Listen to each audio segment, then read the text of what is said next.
Costa Concordia. The Costa Concordia. The Costa Concordia. The Costa Concordia. The Costa Concordia. Costa Concordia. The Costa Concordia. Costa Concordia. The Costa Concordia disaster is a tragedy that took dozens of lives, yet went down as completely avoidable and should have never happened. The disaster was caused by the captain going off course, and it wasn't to dodge an iceberg or fix an engine issue. He wanted to pull a flashy stunt called a sail-by salute. That's when a massive cruise ship sails way too close to shore so people on land can wave. Unfortunately, it became the most catastrophic high in history, claiming 32 lives. It was 2012. Over 4,000 people boarded the Costa Concordia for a chill 7-day Mediterranean cruise. But Captain Francesco Schettino wasn't content with just following a safe, boring route. So on January 13th, after leaving Civitavecchia, Italy, he steered toward Giulio Island to pull off his grand salute. Did he have authorization? Nope. So he ordered the crew to change course, and it went something like, "Listen guys, let's head this way." But the helmsman heard "that way," and without a translator handy, the ship took the wrong turn straight into the rocks. There was a magic show going on when the lights suddenly went out. At first, people thought it was part of the act, but then came a horrendous, loud crash, and everyone started to panic. The ship rolled onto its side, and suddenly, it became impossible to access lifeboats. Some passengers had no choice but to jump into the cold sea and swim for land. And this wasn't just cold water, it was hypothermia cold, the kind that freezes your muscles and shuts down your arms and legs in minutes. And to make things worse, the ship hadn't even run an emergency drill, so it was total chaos. At some point, Captain Schettino abandoned the ship. Later, he blamed the disaster not on himself, but on the rocks. Yes, he literally said the rocks weren't marked on his charts, and that was the real problem. After the disaster, cruise lines tightened their safety rules, so now every passenger has to do a muster drill before any cruise ship even leaves port. A little late, but at least they finally figured that one out. On December 19, more than 1,500 people perished. Now, if you thought the Costa Concordia was bad, meet Dona Paz. This was chaos on a whole new level. So much so, it holds the world record for the largest maritime disaster ever in terms of lives lost. And if you're looking for someone to blame the must-see movie the captain chose to watch instead of, steering. Officially, this passenger ferry could carry about 1,500 people. But somehow, more than 4,000 ended up on board. It was basically a human sardine can on water. There weren't enough beds, so passengers slept in the hallways, on the decks, and sometimes 3 or 4 had to share one bunk. And to complete the disaster starter pack, rumor has it the ship didn't even have a working radio, and the life jackets were locked away. Oh, perfect. It was December 20th, 1987. The Dona Paz set off across the Tabla Strait in the Philippines. For hours, nothing seemed out of the ordinary. Then, at about 10:30 that night, the ferry slammed into an oil tanker, the MT Vector. The problem is that Vector was carrying over 1,000 tons of gasoline. Yep, gasoline. So you see where this is going, right? After the collision, flames quickly spread to both ships and across the water around them. The captain, meanwhile, was in his bedroom watching a movie, and most of the crew was busy partying, which means nobody with real experience was even monitoring the ship when it crashed. So, when chaos broke out, even the crew panicked. Now, remember that whole women and children first code from Titanic? Here it was more like every man for himself. There were no orders, no evacuation plan, no leadership. Passengers were trapped with literally nowhere to run. Some were forced to jump off the ship, only to land in flaming waters. Others didn't even have time to react. Out of more than 4,000 people on board, only 25 survived. What we learned from this disaster is that, yes, there is a limit to how many people you can fit onto one ship. Afterward, the Philippine maritime industry finally enforced stricter safety standards and got a lot tougher about passenger limits. So no, you won't be sharing a bunk with a random stranger if you get on a ship there today. If the Danya Paz is known as Asia's Titanic, then the MV Lejula is Africa's version of it. In 2002, this ferry was supposed to make a trip from Ziguinchor to Dakar. The Lejula was designed to carry about 580 passengers, but on the day of the disaster, it had more than 3 times that number on board. So, from the moment it left port, the ship was already leaning to one side. To escape the hot, overcrowded cabins, many passengers gathered on the upper deck, where students were chatting, playing cards, or flirting far from their parents' eyes. But when night fell, those life-is-good vibes disappeared fast. Dark clouds rolled in, and strong winds started rocking the ferry. As rain started pounding the Lejula's deck, hundreds of passengers rushed inside. Then the ship suddenly tilted hard to the left, and water came pouring in. The cargo hadn't been tied down properly, so it all slid to one side. Even a heavy generator broke loose, and suddenly everything went dark. Panic spread. People grabbed onto anything they could, railings, ropes, other passengers, but the ship tipped too far. Within minutes, the ferry capsized off the coast of Gambia. Most of the travelers were trapped inside. Only 64 people survived. Even after 2 decades, no one has truly been held accountable. Some blame bad weather, but others say it was human error, and honestly, there were plenty of those. Too many people on board, warnings ignored, and a painfully slow rescue. Let's just hope nothing that tragic ever happens again.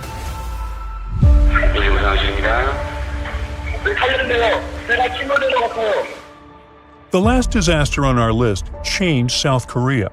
We're talking about the MV Sewol. It was April 2014. A ferry carrying 476 people, mostly high school students, was supposed to be a fun trip to Jeju Island. You know, selfies, snacks, sea breeze. But instead, 304 people never made it home.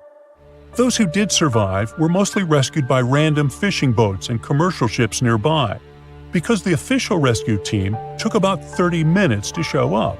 That's right, 30 minutes. And that delay was just one piece of a much bigger mess. This was a completely preventable disaster from the start. The trip started out fine. Then, around 8:48 in the morning, the Sewol made a sharp turn and suddenly started tilting. But how sharp does a turn have to be to tip a massive ship like that? I mean, it's not a kayak. So clearly, something was already off. Turns out the Sewol had been modified, like a DIY job gone wrong. The owners wanted more room for cargo and passengers, so they rebuilt the upper decks and boosted its capacity by over 100 people. Oh, and on that day, the cargo wasn't even properly tied down. So yeah, it was a disaster waiting to happen. When the ship tilted, all that extra cargo slid to one side, making it lean even more. Water rushed in, flooding passenger compartments. The ferry started sinking within minutes. The passengers panicked, but then they heard the instructions over the intercom. Everyone, stay where you are. Don't move. It's safer in your cabins. Well, it wasn't. While hundreds of students followed orders and waited for help, the captain and several crew members escaped. Yeah, they got off the ship while teenagers were still trapped inside. When rescue teams finally arrived, it was too late for most.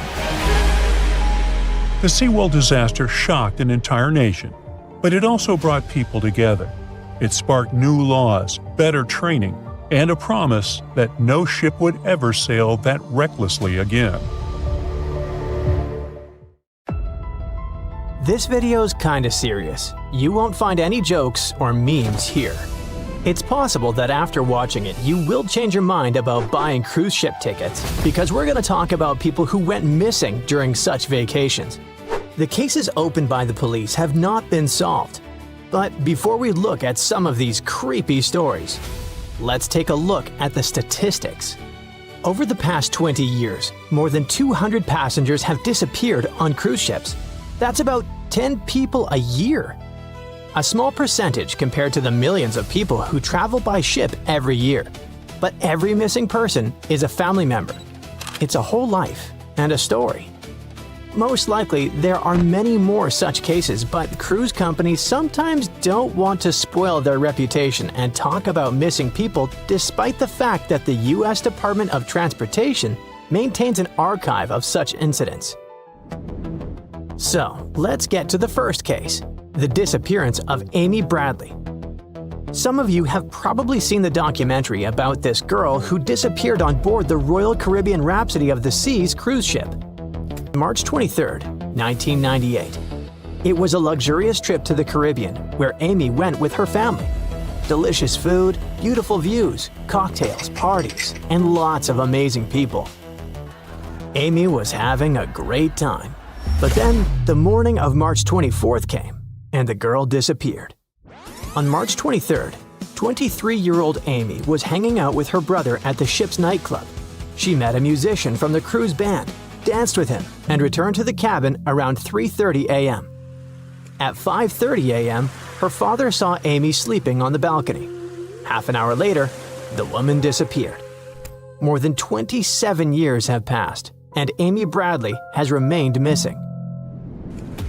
Of course, the Coast Guard and the FBI carefully searched the ship and the water after the woman's family reported her missing, but the search was unsuccessful. Investigators questioned the musician Amy had been dancing with, but no charges were brought against him. There were no clues about what had happened to the girl or who might have been involved in her disappearance. The case became so well known that movie makers made a documentary about her. Thanks to the publicity, various theories began to appear about what could have happened to Amy. One of the most popular versions was that someone had abducted her for evil purposes. There were reports that someone had seen her in Barbados. In January 1999, more than 10 months after her disappearance, someone said they'd seen a girl who looked like Amy on the island of Curacao, and that she'd been asking for help. A girl's face that looked like Amy's appeared on the internet, but none of these clues led to solving the mystery. The FBI announced a reward of up to $25,000 for any information that would help find Amy. The search is still ongoing. Another story happened on May 12, 2005. 71-year-old Hu Pham and 67-year-old Hu Tran went on a Carnival Cruise Line's Destiny cruise in the Caribbean with their daughter and granddaughter. The vacation was going great until the elderly couple disappeared from the ship. The book that Hu Tran had been reading was found on one of the ship's decks. The crew members also found the couple's shoes and Tran's wallet. Even after a thorough search of the vessel, no other traces were found. Of course, the first thing that comes to mind when two old people disappear on a cruise ship is that they could have fallen overboard. The ship repeated its route to look for the couple at sea, but 13 hours of searching didn't help. The FBI joined the investigation. Detectives were trying to find who might have wished harm on Pham and Tran. They interviewed witnesses and many of the ship's passengers, but there were no suspects. There was no reason to think that a third person was involved in this mystery.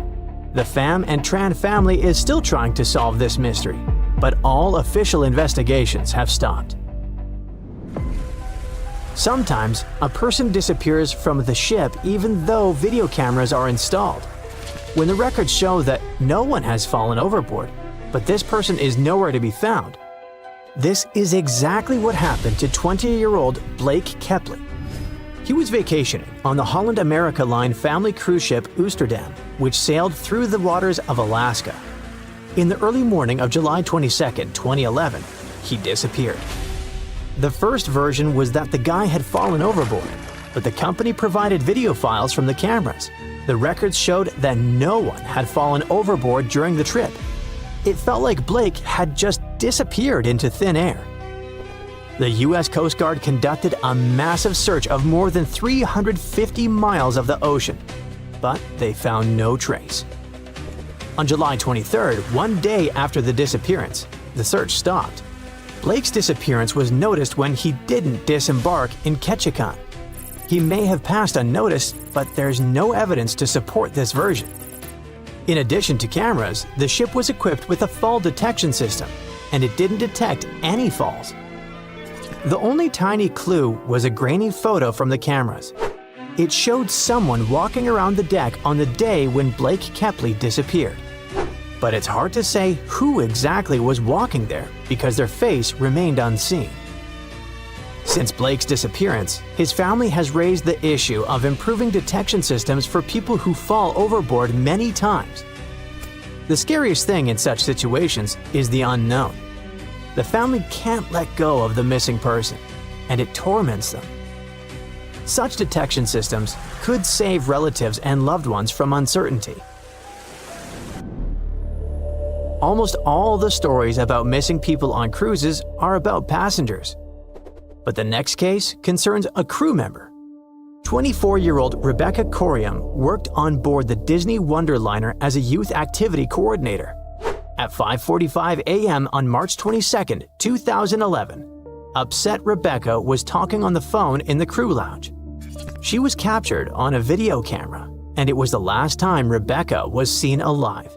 The crew conducted an inspection of the ship and the surrounding waters off the Pacific coast of Mexico, but the girl was never found.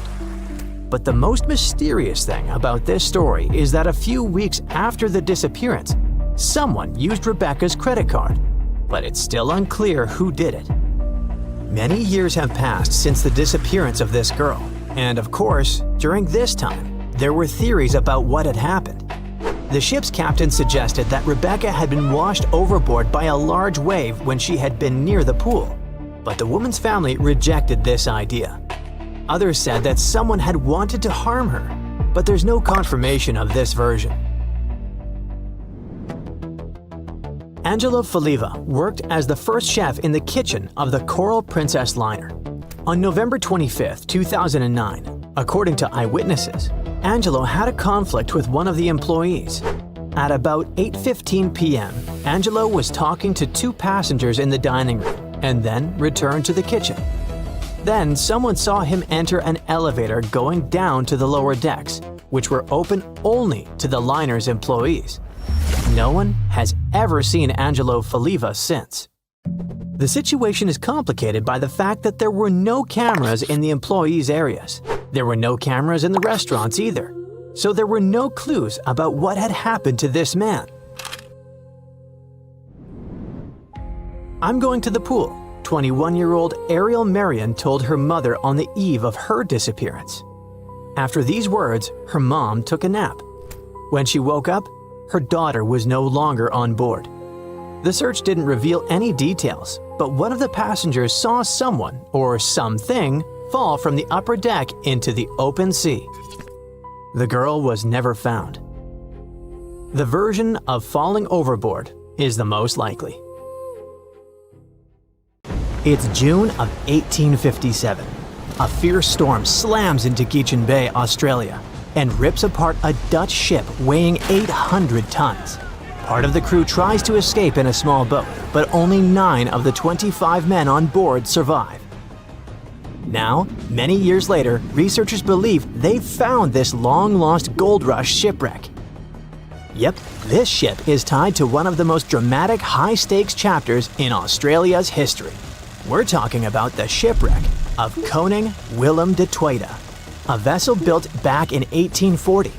This historic ship discovery is a big deal since it's now considered a real treasure in the world of underwater archaeology in Australia. Let me tell you why. By the middle of the 19th century, Dutch ships were carrying not just goods, but also people from Asia who were hoping to start a new life in Australia. And they were all chasing one thing: gold. Yep, the precious metal was discovered in Australia in 1851. Well, officially at least. It was actually found a few years earlier, but let's just say the authorities decided to keep that little detail away from the newspapers. Anyway, the big public discovery happened in 1851 when an Australian gold prospector named Edward Hammond Hargraves led an expedition in the New South Wales region. and he chose to tell everyone about his find. And just like that, the gold rush began. News spreads fast, so people start arriving from everywhere: Britain, Ireland, Germany, the Netherlands, and also from China. It's estimated by that time around 20,000 Chinese had made their way to the goldfields in Victoria. By 1861, about 3% of the Australian population had been born in the Asian country. Most of them came from the southern region of Guangdong, which was going through a really tough time back then. They'd been through it all: foreign invasions, massive floods, serious food shortages, you name it. Many people had lost everything. Their money was gone, their homes destroyed. They couldn't even afford a bite to eat. There was no clear way out of the poverty they were stuck in. But then, word started to spread. There was a goldfield somewhere in a distant British territory. They heard stories from people all over the world going there, that it was peaceful, full of opportunity, and that the land itself had everything you could need. It sounded like a dream. Before long, they began calling it Xinjin Shan, or New Gold Mountain. So, many scraped together what little they had left to reach Australia and start over. It was a shot at a better life, a chance to lift entire families out of poverty. But getting there wasn't cheap or easy. They had to travel in huge ships, and the average trip from Guangdong province took about 3 months to reach Sydney or Melbourne. At some point, Australian authorities decided to impose a tax on Chinese arrivals. Every passenger who disembarked at Victorian ports had to pay a £10 poll tax. So what do you think happened? The routes changed, of course. Instead of docking directly in Victoria, ships began stopping in Robe, a town in the southeastern part of South Australia. From there, people would walk about 250 miles all the way to the goldfields, just to avoid paying the tax. And this area is exactly where the Koning Willem de Tweede was discovered. Yep, our Dutch ship was found off the Robe coast, and it was one of many vessels that carried Chinese passengers to Australia. Now you can see why it's historically important, right? On the 16th of June, 1857, it brought around 400 people safely to shore so they could start their lives over.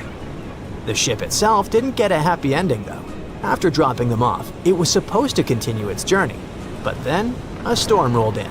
So, the ship had to drop anchor and wait it out in Geechin Bay. The weather kept getting worse. The anchor began to drag, and by the 13th of June, it was completely lost. The captain, called Hendrik Geisen, had to act fast. He made the call to beach the ship in hopes of saving both the vessel and his crew. But there was a problem.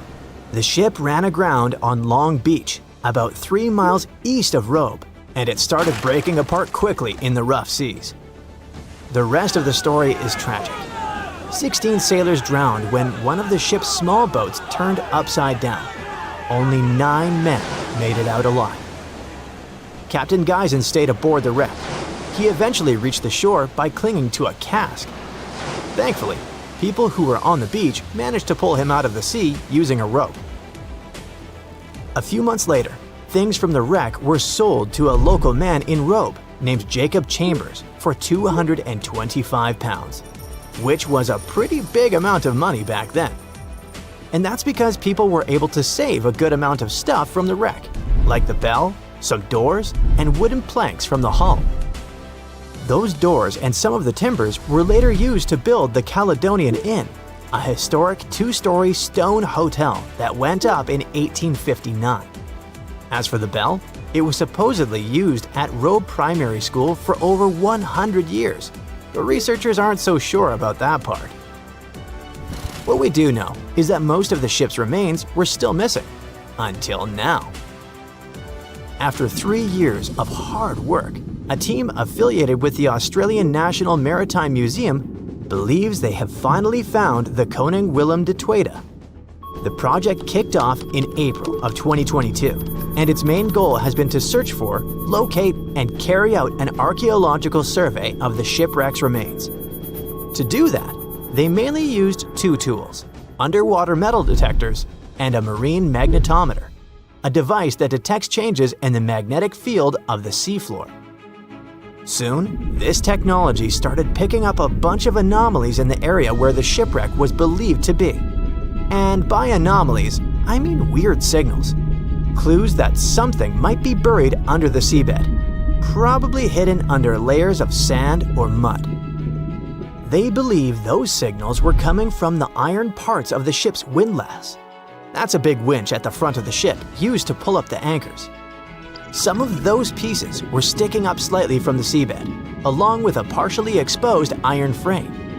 They also spotted a well-preserved wooden plank underneath the windlass, which suggests that more of the ship's hull is still down there, just buried under the sand. So why do they feel confident that this wreck is the Koning Willem de Tweede? Well, basically for 3 reasons.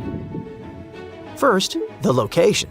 The spot where they picked up those signals lines up with historical accounts of where the ship went down. And it just so happens to be the only known shipwreck in that part of Long Beach. Second, the size. The cluster of magnetic signals roughly matches the ship's documented length, which is about 140 feet. Third and last reason, they found pieces of Chinese pottery from the 1800s right on the beach next to the site. When you put all those facts together, it basically screams Koning Willem de Tweede. That's why the team feels so confident they've finally discovered this historic ship. But even though they have good reasons to believe it, more research still needs to be done, so they're planning future visits to the site to keep monitoring things. The goal is to check the ship's condition and look for more parts of the hull or artifacts that might get uncovered as the seabed shifts over time. Let's hope they get lucky next time around. For years, the world's most valuable shipwreck was just a legend, until now. It has finally been found, and among the wreckage was a real treasure worth $1.1 billion. To understand this better, we need to go back to 1622.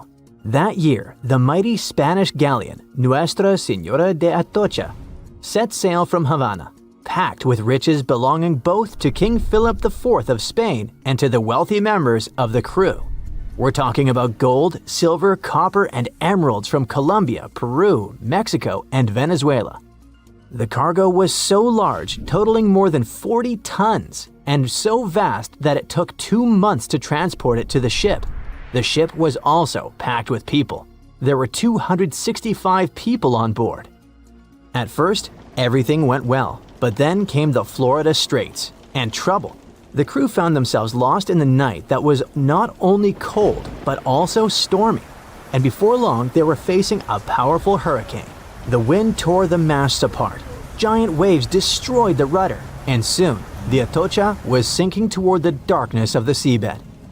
The disaster that night meant a huge loss of wealth for King Philip IV, but even worse was the loss of life. Of the original 265 crew members, only 5 survived. They managed to climb up the mizzen of the ship, the only part that remained above water. With all that treasure gone, the Spanish were quick to spring into action and devised a salvage operation. 5 ships were sent to recover the cargo. The plan seemed simple and easy.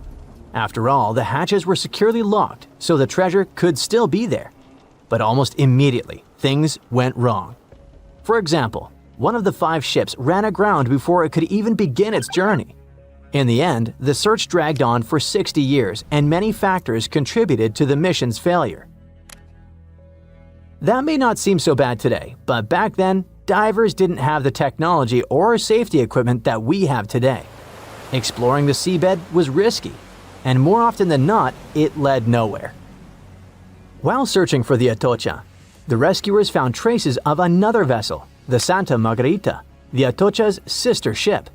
Another hurricane passed through the region a month after the sinking. The seabed became a jigsaw puzzle with pieces of the ship scattered everywhere. The rescue mission became almost impossible. Over time, the Spanish managed to recover part of the Santa Margarita's cargo, but Atocha's treasure seemed lost forever. Even so, no one forgot that story. Then in 1969, more than 300 years after the sinking, everything began to change. An experienced deep-sea diver, Mel Fisher, stepped in and decided to rewrite history. Mel had already spent a big part of his life at the bottom of the sea. He and his wife even ran a diving school in California. So, Mel gathered his family and moved to the other side of the country. He led a new team of hunters whose mission was clear: to find the lost treasure of the legendary Atocha. They had little more than a boat, some diving equipment, and metal detectors, but that was enough to get them started. They focused on a region called the Matacumbe Keys, mentioned in several 17th century documents. In the first year, they traveled more than 100,000 miles but found absolutely nothing. It seemed like an impossible dream. But Mel still had a card up his sleeve: Eugene Lyon, a historian who would change the course of the search. Eugene delved into the Spanish archives in search of clues about the shipwreck. It was there that he found an important document that mentioned a group of people trying to save it.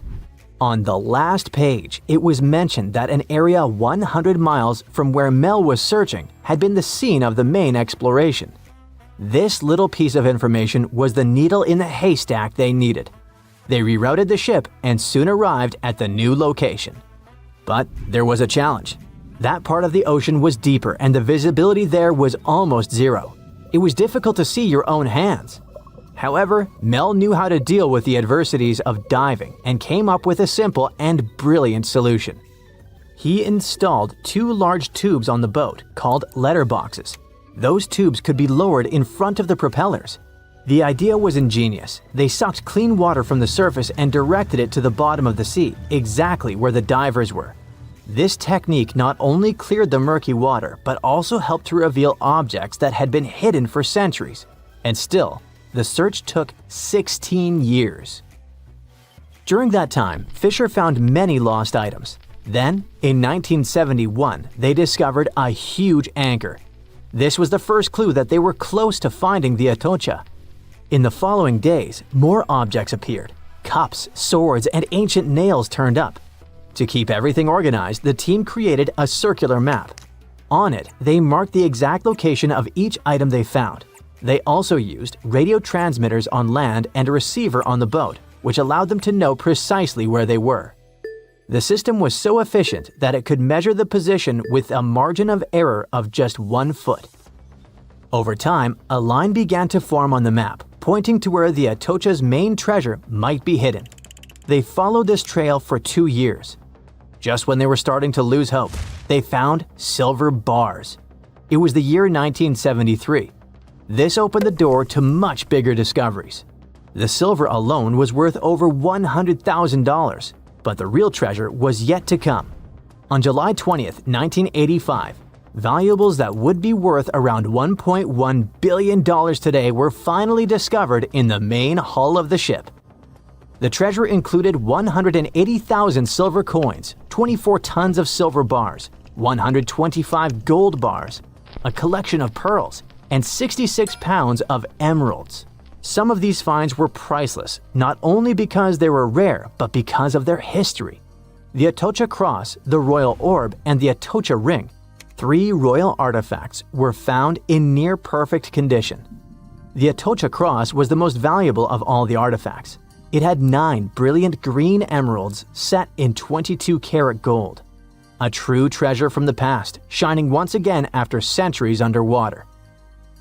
Soon after the discovery, the state of Florida thought, wait a second, we want a piece of that treasure. They went to court, demanding a whopping 25% of the value. A bitter legal battle ensued and it lasted 8 years. It even went all the way to the Supreme Court.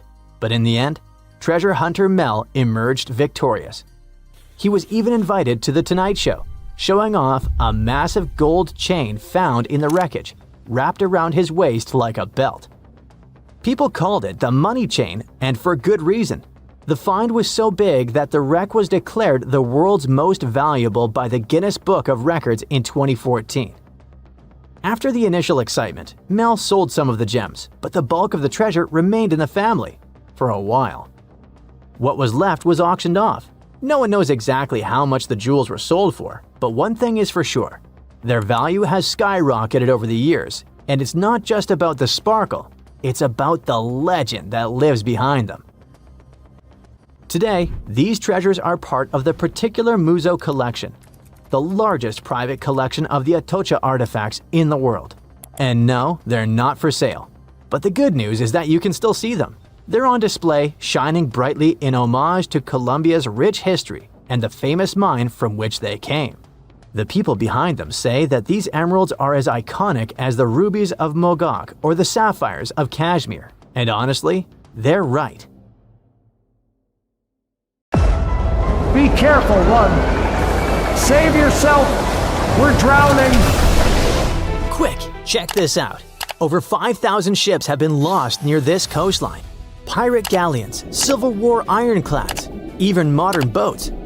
They've all gone whoosh under the waves. This is a story about the famous graveyard of the Atlantic. For sailors, one of the most dangerous places on the planet. This place is called the Outer Banks, located off the coast of North Carolina. It consists of long, narrow islands that look like nature's speed bumps between the Atlantic Ocean and the mainland. From the air, they stretch out like lazy strips of tan ribbon floating on blue water.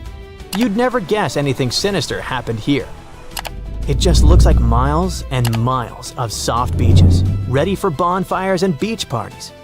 Except these islands are, for lack of better words, restless. Geologists sometimes call them barrier islands, but the word barrier makes them sound solid and dependable. Truth is, they're more like runaway sand piles, always rearranging themselves whenever the sea decides to push and pull. Even Google Maps can barely keep up. Islands shift, they slide, they crack in half and come back together again. A storm doesn't just mess up your beach castle, it might literally erase the entire beach. In 1846, a hurricane punched straight through one of these islands and created an entirely new inlet that's been shifting ever since. One other cool example is from 2003, when Hurricane Isabel remodeled the landscape with a brand new 1,700-foot wide inlet. It cut a section of the island completely. People were stuck on the wrong side. The only way in or out was by boat or airlift because the road was completely underwater. Yes, an entire highway was washed off and submerged. There had to be at least one local who was like, "Hey, cool! I always wanted to live on an island inside another island." More recently, in 2017, a brand new island nicknamed Shelly Island suddenly appeared off Cape Point. People were walking on it, taking selfies, posting TikToks. Less than a year later, gone. Vanished back into the waves like some kind of magic trick. That's what makes this place so unpredictable. It's like the land is on loan from the sea, and the sea always wants it back. But why does this happen? Let's say you build a sandcastle right where the waves keep hitting. Not up on the dry sand, but right where the water's coming in and out. Every time you shape it, the water swooshes in and steals a little piece of it. Now imagine that instead of one castle, you're trying to build a whole island like that. That's basically what the Outer Banks do every single day. That's because these islands are made of sand, not rock. Just soft, annoying, squishy sand. And the ocean is constantly poking at them, stealing a bit here, piling up more over there, and rearranging everything like it's playing a giant game of beach Tetris. Now, add some powerful forces underneath the water. Here, the Gulf sends up a blast of warm water. The Arctic sends down icy waves, and they collide into a swirling milkshake that scrambles sandbars all over the place. This is what makes it so dangerous for ships. Imagine wearing a pirate hat and navigating your Black Pearl through something so unpredictable. Or even a modern cargo ship. The water's shallow, but it doesn't look shallow. The sandbars are underwater, but they move around. The currents are pulling your ship in every direction except the one you want. And even if you are a master helmsman, you still have to deal with fog so thick you can't see your own mast, followed by storms that smack ships around like toys. As you can see, it's not one single trap, it's the whole ocean acting like it's out to get you. And for thousands of unlucky ships, it did. This stretch of water has always been a magnet for pirates, scavengers, and anyone with an eye for opportunity. You probably heard about Blackbeard, the legendary pirate who plagued the American coastline in the early 1700s. His flagship, the Queen Anne's Revenge, sank near Beaufort Inlet in 1718. Stories say Blackbeard even blockaded the entire port of Charleston before his ship finally went down. And yep, it's still there.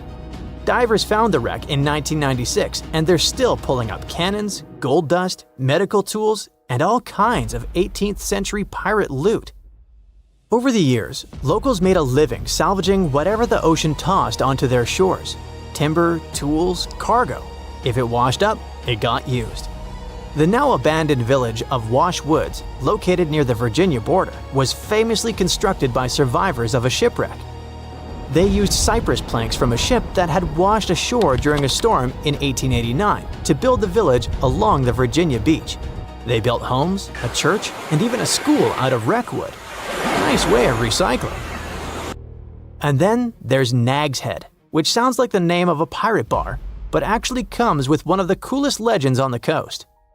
According to local folklore, centuries ago, wreckers in the area came up with a sneaky trick.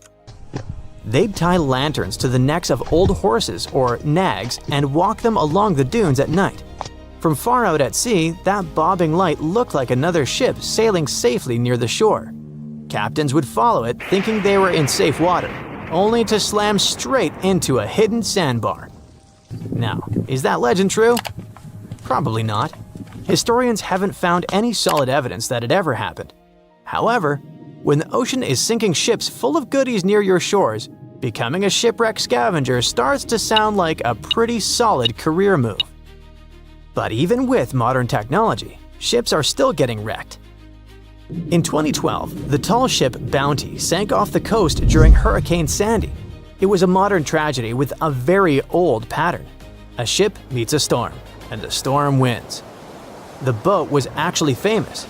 It was a Hollywood-built replica of the 18th century Royal Navy ship with the same name, created for the movie Mutiny on the Bounty. The original met its fate in 1789, when it was burned after the infamous mutiny. Then in 2020, the Ocean Pursuit, a commercial fishing vessel, ran aground near Bodie Island. And it's still there, slowly being swallowed by sand and surf. There are many similar examples. Whether you're a pirate, a U-boat commander, or just trying to catch some tuna, the graveyard of the Atlantic doesn't care. If you sail around here, you might just become part of the collection. And get this, we haven't even found everything yet. A lot of shipwrecks in the Outer Banks are still buried under sand dunes or lurking underwater. Some of them only show up when storms change things around, kind of like the ocean lifting a little peek of its curtain. Archaeologists keep finding new wrecks, even decades or centuries after those ships went missing. Who knows what else is hiding down there? It could be a real pirate treasure. Maybe some cannons or a whole ship lost to time. Not to mention that it's not just about money or gold coins. Every wreck is a time capsule, sealing away stories of people, technology, and history. To divers and archaeologists, that's a kind of treasure you can't put a price on. But if it's so dangerous, why do they still use these ocean routes? Even with the risks, ships still pass near the Outer Banks, since it's right in the way of a major shipping route. The Atlantic coast of the US is super busy, and the Outer Banks is positioned between northern ports and southern ports. If you're transporting goods, it's tough to find a shortcut without wasting time and fuel. Plus, modern technology does help. I guess the moral of the story is, get a better ship with GPS and sonars. The graveyard of the Atlantic is still open for business. Ships keep sailing through, storms keep rolling in. And the sea? On a fine summer night of August 30th, 1892, a shipping magnate took his family for a cruise on Lake Superior. They were traveling on the Western Reserve, which was supposed to be one of the safest ships of its day. It was made of a type of steel like that used to construct the infamous Titanic, and it ended up with a similar tragic destiny. The ship broke in two and was found only 132 years later, in 2024. The 300-foot steamship was the first steel-plated freighter on the Great Lakes. One newspaper called it the Inland Greyhound because of how quickly it cut through the water. Peter H. Minch was the owner and inventor of this vehicle, which had been built just 2 years earlier in Cleveland.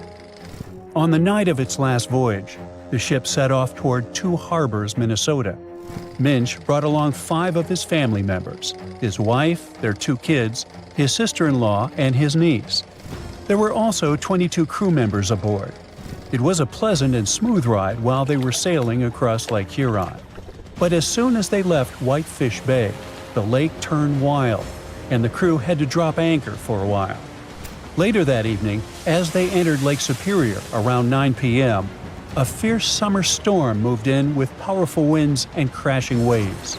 Then disaster. The ship began to split in two. Within just 10 minutes, the Western Reserve was completely underwater. Everyone managed to get into lifeboats. The Minch family, with some crew members, took the wooden one, and the remaining 10 people got into the metal one. But the storm was so brutal that the metal boats sank right away, and only a few made it into the other lifeboat. That second boat floated for the next 10 hours. A steamship passed by, but didn't notice or hear the people calling for help. Around 7 o'clock the next morning, the lifeboat got within a mile of shore near Deer Park, Michigan. They were so close to safety, but sadly, the lifeboat flipped too, and they all ended up in the freezing water. The only survivor of this tragedy was 24-year-old Harry Stewart, the ship's wheelsman. He swam a full mile through the freezing water and made it to shore, almost unconscious but alive.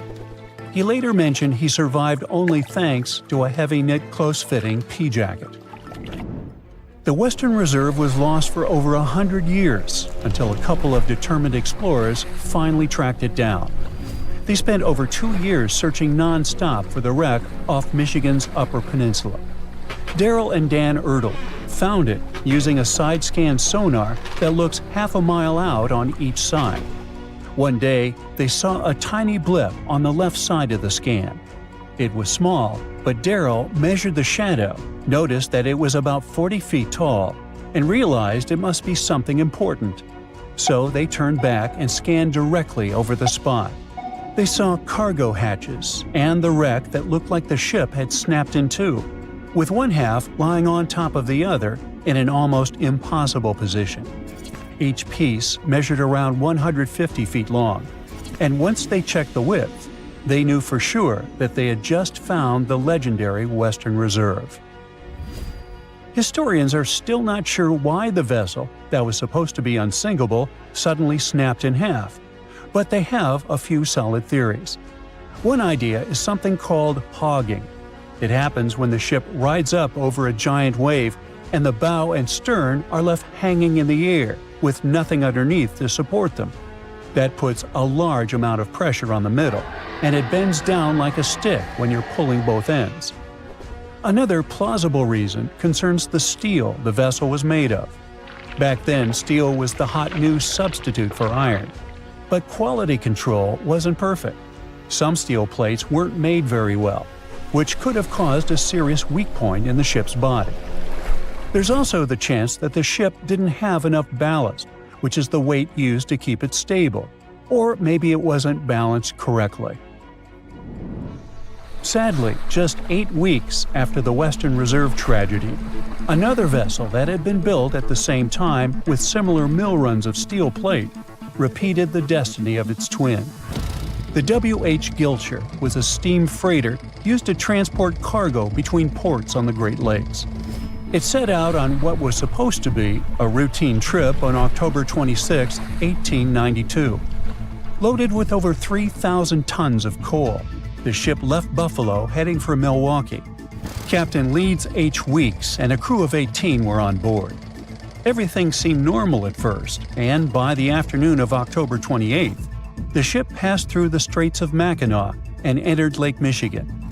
It was expected to reach Milwaukee by the 30th, but it never made it. A massive storm slammed into Lake Michigan and Lake Huron on October 28th and 29th, and created havoc on travel plans for many ships. When the storm finally passed and boats started pulling into port, people began to piece together what happened to the W.H. Gilcher. One captain who was sailing nearby on his schooner said he saw a large steamer battling the storm about 20 miles northwest of North Manitou Island around 8 p.m. on the 28th. The ship looked helpless, and there was no movement or sign of life. Another captain later saw furniture and parts of the ship's bridge floating in the lake near South Manitou Island. Then 2 more steamers picked up broken pieces of W.H. Gilcher's pilot house in the same area. It became clear that the storm had destroyed the freighter, and tragically, no one survived. The Great Lakes are a hot spot for shipwrecks, and there have been between 6,000 to 10,000 of those starting in the 17th century. Back in 1679, the Griffon became the first European vessel to vanish without a trace on the lakes. It sailed all the way from Buffalo, New York, to Green Bay, Wisconsin, passing through Lake Erie, the Detroit River, Lake St. Clair, and Lake Huron before reaching Lake Michigan.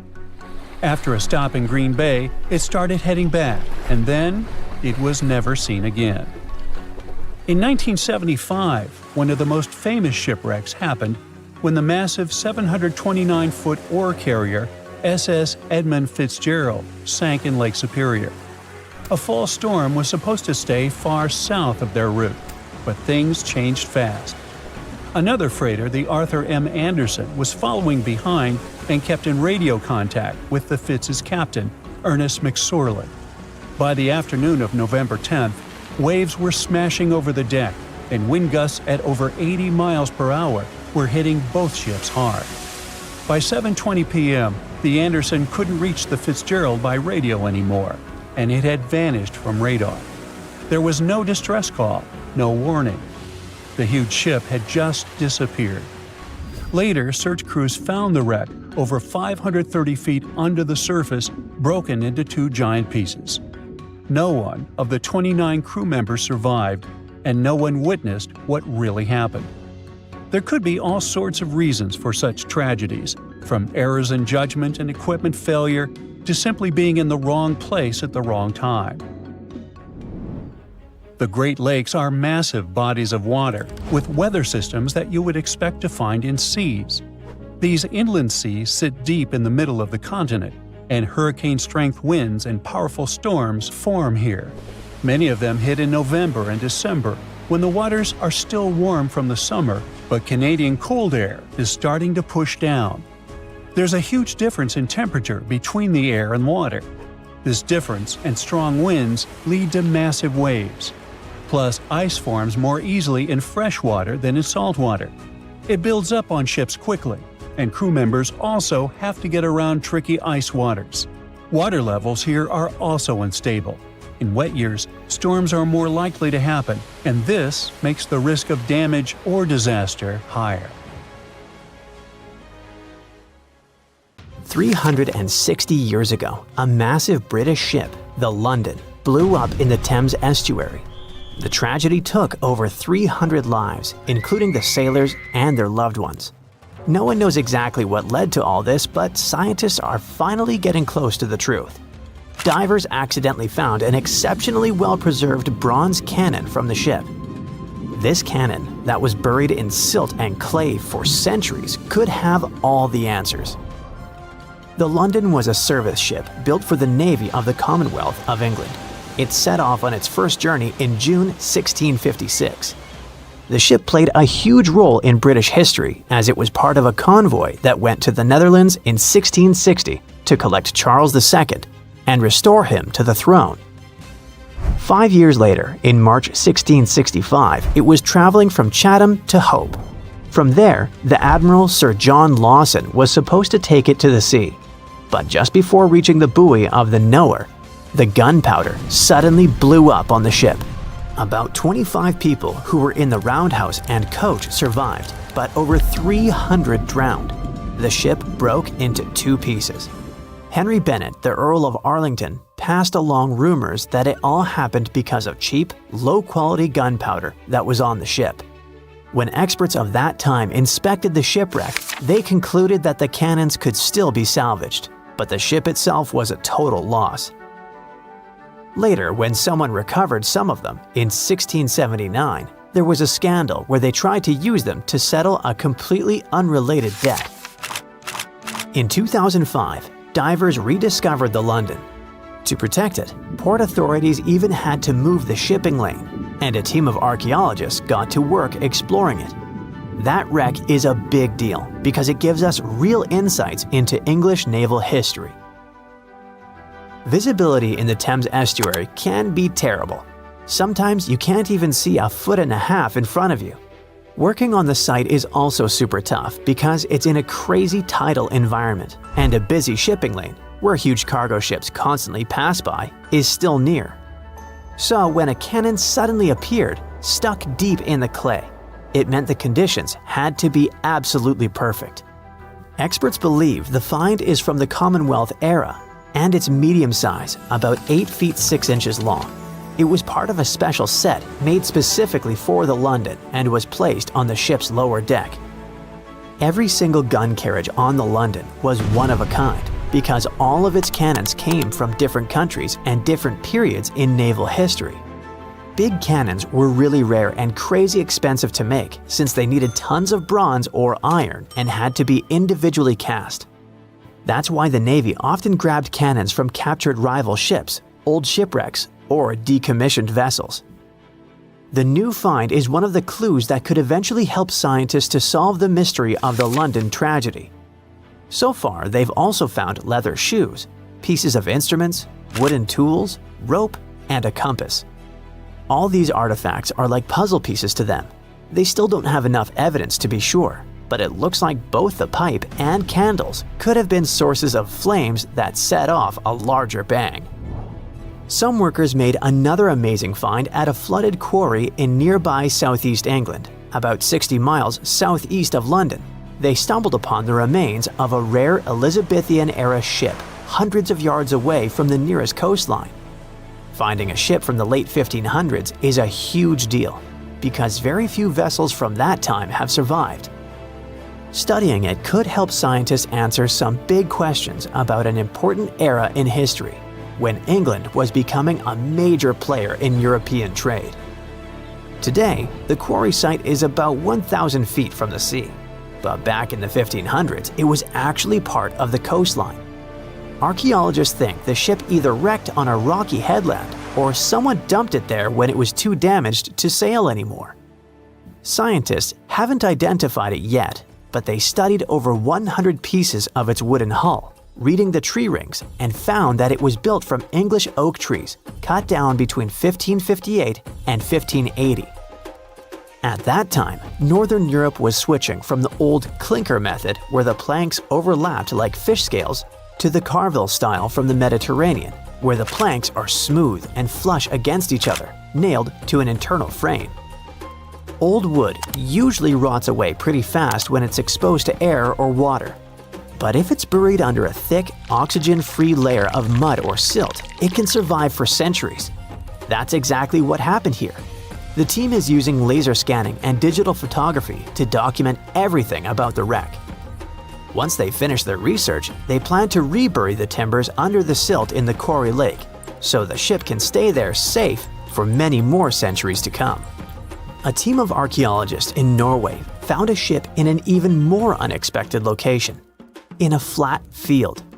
There's a hill nearby called Gel Mound. It's actually a huge burial monument that the Vikings themselves had built. The farmer who owns the field wanted to dig some drainage ditches, but first, he needed experts to check for anything important underground. Archaeologists used a high-resolution georadar attached to a tractor-like vehicle. When they scanned the field, they discovered that it used to be packed with burial mounds, at least 8 new ones nobody had ever found before. And beneath one of the mounds, the radar picked up the outline of a ship. Back in Viking times, ships were super valuable, so they only buried them with really important people. Scientists have only found 3 boat burials in all of Norway before, and this is the first new one in years. The team believes this ship is from Viking times, probably between the years 500 and 1000 CE. Because the burial mound above it got flat over time, The ship is now only about 1.6 feet below the ground. That's super close to the surface. It's around 66 feet long, and the radar showed that parts like the keel and the floorboards are still preserved. The archaeologists plan to explore more using non-invasive tools so they don't wreck anything by accident. If they need to, they'll start an excavation. Far away from Norway in the Namibian desert, a miner looking for gems accidentally found a legendary shipwreck almost 500 years old. The workers called in an archaeologist to check it out, and they thought it must have been the remains of a Portuguese trading ship, the Bom Jesus, that had mysteriously vanished in the 1500s. The Bom Jesus had left Lisbon loaded with treasures, aiming for India. But somewhere along the southern tip of Africa, a brutal storm slammed it into the Namibian coast. The ship smashed into rocks, broke apart, and disappeared under the waves. When archaeologists explored the wreck, they found parts of the ship scattered across the shore and buried under thick sand, which actually saved the remains from rotting away. They even discovered treasure, over 40 tons of cargo that had spilled out of the captain's chest underwater when the hull broke. There were cannons, swords, fabrics, tools sailors used to navigate by the stars, and most impressive of all, 1,845 copper ingots, solid pieces of metal weighing 16 to 17 tons in total. Scientists could even read the old trademarks stamped on them, revealing they were made by a mega-rich German trading company. And then there was the real jackpot. More than 2,000 gold and silver coins from all over the world, Portugal, Venice, France, and the Moorish states, plus 105 giant elephant tusks weighing about 2 tons. The tusks were likely on their way to become luxury goods like jewelry and fine carvings. DNA tests later showed the ivory came from West African forest and savanna elephants. They didn't find many bones though, which means the crew either managed to escape or were lost forever at sea. A ship filled with gold and other treasures worth over $13 million was found in the middle of the Namibian desert after almost 500 years. The worker who found it was actually looking for diamonds, but ended up with something way more valuable for history. There were some blocks of copper, some wood, pipes, and elephant tusks. The miners called for an archaeologist, who soon realized it wasn't a disturbed beach like they thought, but a shipwreck. All evidence showed that it was a Portuguese trading vessel, Bom Jesus, that went missing in the 16th century. Experts believe it was a special kind of ship that was bigger, stronger, and better than older ships from Portugal and Spain. These ships were built to take Portuguese explorers on long trips to distant places like India, China, and Japan, and come back with tons of cargo. The Bom Jesus was likely carrying treasures from Lisbon, Portugal, to Western India. But it looks like on its way around the southern tip of Africa, near Namibia, a big storm pushed the ship too close to the shore. The ship hit a rock, tipped over, and broke apart, sinking into the ocean. Archaeologists found treasure from the captain's chest under the water, which probably fell out when the ship's wooden hull broke. They also found pieces of the ship scattered along the shore, likely from the violent storm and later by construction in the area. The storm must have been very fierce, but they didn't find many bones, which means most of the crew may have survived or were lost at sea. The ship was split into 3 sections and incredibly well preserved, thanks to the thick layers of sand that covered it and prevented rot. Archaeologists who studied the wreck discovered over 40 tons of cargo. There were cannons, swords, blocks of metal like lead and tin, fabrics, and tools that sailors used to navigate the stars while traveling across the ocean. The most exciting discovery was 1,845 copper ingots, weighing as much as 16 to 17 tons altogether. Those copper ingots, or pieces of pure metal, are still in great condition because the hull of the ship and layers of sand protected them from ocean water. The scientists even managed to read the trademarks on them on site and learned they were made by a super wealthy German trading company. There were also more than 2,000 shiny gold and silver coins from different countries. and 105 enormous elephant tusks weighing about 2 tons. The tusks were likely supposed to become luxury items, like jewelry or carvings at the destination. Archaeologists took some DNA samples from the tusks and found that they came from West African forests and savanna elephants. Researchers were lucky that the ship was found in a restricted diamond mining area. No scavengers were able to get their hands on the treasures. The Bom Jesus remains the oldest and most valuable shipwreck that was ever discovered off the western coast of sub-Saharan Africa. Another shipwreck recently found by accident was buried under a 10-foot tall sand dune near the Caspian Sea. Some people call it the world's largest lake, and it has water levels that rise and fall over time because of the changes in weather patterns. These changes can move sand and uncover things like this shipwreck and other treasures along the coast. As the dune slowly disappeared, the ship started to show. Before digging it out, scientists worried that waves from the sea might damage the wreck.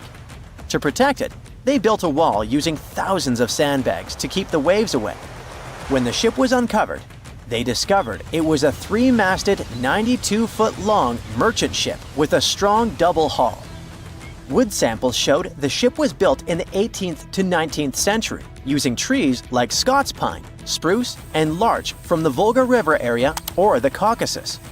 They even found buckwheat and plants from the same region, which were probably traded or used to feed the sailors. It proves that the ship was part of a group of merchant ships that once sailed the Caspian Sea. An amateur fisherman who was 20 feet under the sea off the coast of Turkey noticed some huge metal remains. He had an underwater camera, so he made footage of the discovery and took it to scientists. They immediately started an investigation and learned that it must be a shipwreck from the first decades of the 20th century. It could be one of the Ottoman Empire ships that had an important mission to deliver supplies, but disappeared without a trace. Scientists got permission to study this Black Sea wreck in detail to learn more about its mysteries. They're hoping to find its shipyard documents to find some answers, as the ship itself is in terrible condition and is tricky to work with. Robot submersibles that belong to an oil and gas company noticed hundreds of intact ancient storage jars sitting on the seabed in the eastern Mediterranean. Experts think those jars are 3,300 years old. This makes the find the oldest shipwreck from the deep sea. The jugs were probably used to store oil or other agricultural products like fruit. This proves that the people who made them organized maritime trade and had incredible navigational skills. It looks like the ancient mariners managed to traverse the Mediterranean Sea without a line of sight to any coast. All they could see was the horizon, so they must have used the sun and other stars to find their way. Off the coast of Sicily, under 20 feet of sand and rock, archaeologists found a shipwreck so old that they aren't even sure what materials were used to build it. They think the ship is from the 5th or 6th century BCE, which means it's over 2,500 years old. This ancient ship wasn't alone. Researchers also found 2 iron anchors shaped like an upside-down T from around the 7th century of the Common Era, and 4 stone anchors from prehistoric times nearby. One of the stone anchors was broken and may have had wooden pieces attached to help it hold on to the seafloor. They figured out that the ship itself was built using the on-shell technique. The wooden planks of the ship were connected so tightly that they could support the ship on their own, with extra beams added just to make it stronger. Sadly, the ship's wooden hull is very fragile now because tiny sea creatures that eat wood have damaged it over the years. Scientists are being extra careful as they study it to make sure it doesn't fall apart. This discovery is such a big deal because it was built during a time when Sicily was super important for trade. Back then, the Greeks and Punics were trying to take control of the seas long before Rome became the ruler of the Mediterranean. By studying this ship, scientists hope to learn more about how people traveled and traded in those ancient times. One more shipwreck, this time off the coast of Kenya. Could be from Vasco da Gama's final voyage. This Portuguese explorer was the first European to reach India by sea around the Cape of Good Hope. Local fishermen discovered the shipwreck in question in 2013. When an underwater archaeologist came to check it out, he found some treasures at the spot: elephant tusks and valuable copper ingots. If this find really has to do with Vasco da Gama, then it must be from the 16th century. It was the year of his third and final voyage to India. Da Gama led a huge fleet of 20 ships, one of which was the São Jorge. Most of the ship is hidden under layers of coral, and a whole team of scientists are carefully digging trenches to find parts of the ship's wooden frame and hull. In some regions of the Pacific Ocean, ships sink very easily, which is why it is feared by many sailors. Although there are many routes in that area, there are some that few dare to risk because crossing them can mean facing extremely dangerous forces of nature. If you need to travel from Asia to America by ship, the most obvious route would be the shortest and quickest. That is, a nearly straight line under the North Pacific Ocean. But instead, it might be better to avoid crossing this place and opt for longer and more expensive but much safer routes. There is not one, but several reasons. The Pacific is home to some of the most dangerous waters in the world. When we open a world map, we usually see that the Pacific Ocean is kinda divided, which prevents us from realizing how big it is. But in reality, this giant covers almost a third of Earth's surface. It's about 10 times larger than the smallest ocean in the world, the Arctic Ocean. In other words, when crossing it, the chances of being cut off from any landmass are very high. And in cases of emergencies, mechanical failures, or even storms, help might take days or even weeks to arrive. This significantly increases the risk of serious accidents, the possibility of cargo loss, and, in more serious cases, something even worse. Now think about it. A ship journey from Santos, Brazil to Cape Town, South Africa covers a little more than 3,400 miles. To get from Callao, Peru to Shanghai, China, you need to travel around 10,000 miles. Another major problem that prevents sailors from crossing the Pacific is storm systems, whose name already indicates what they contain: unpredictable and therefore dangerous storms. In addition, near the equator, there is a chain of winds called trade winds that directly influence the climate in the tropical region and occasionally cause rain. Trade winds are strong and constant winds that act like a whirlwind that rotates without stopping. And although they are extremely important for nature, as they spread moisture through forests and even influence the formation of deserts, they pose a problem. Their intensity changes depending on the season. In winter, for example, they can be much stronger. And since these winds are responsible for moving the ocean waters, they also create strong sea currents that could make the journey much more dangerous. In 2015, researchers came across a series of extremely strong winter trade winds that caused a surge of short but intense waves in the Pacific Ocean. They observed that those waves began to hit the ship with constant force, as if they were repeatedly punching it. As a result, the hull structure was completely twisted and deformed. And in the end, they confirmed what they had already known. Those waves, caused by winter trade winds, could be a real threat to vessels. And by the way, do you remember that help in the middle of the Pacific can take a considerable amount of time to arrive? So, now there is much more than one reason behind the hostility of the winds. Such a large ocean doesn't have many geographical barriers, such as mountains or large islands. It means that there are no land structures around it that could hold back or slow down the winds and currents. So the trade winds and ocean currents have complete freedom to gain strength and speed. This explains why the Pacific is the scene of powerful storms and giant waves.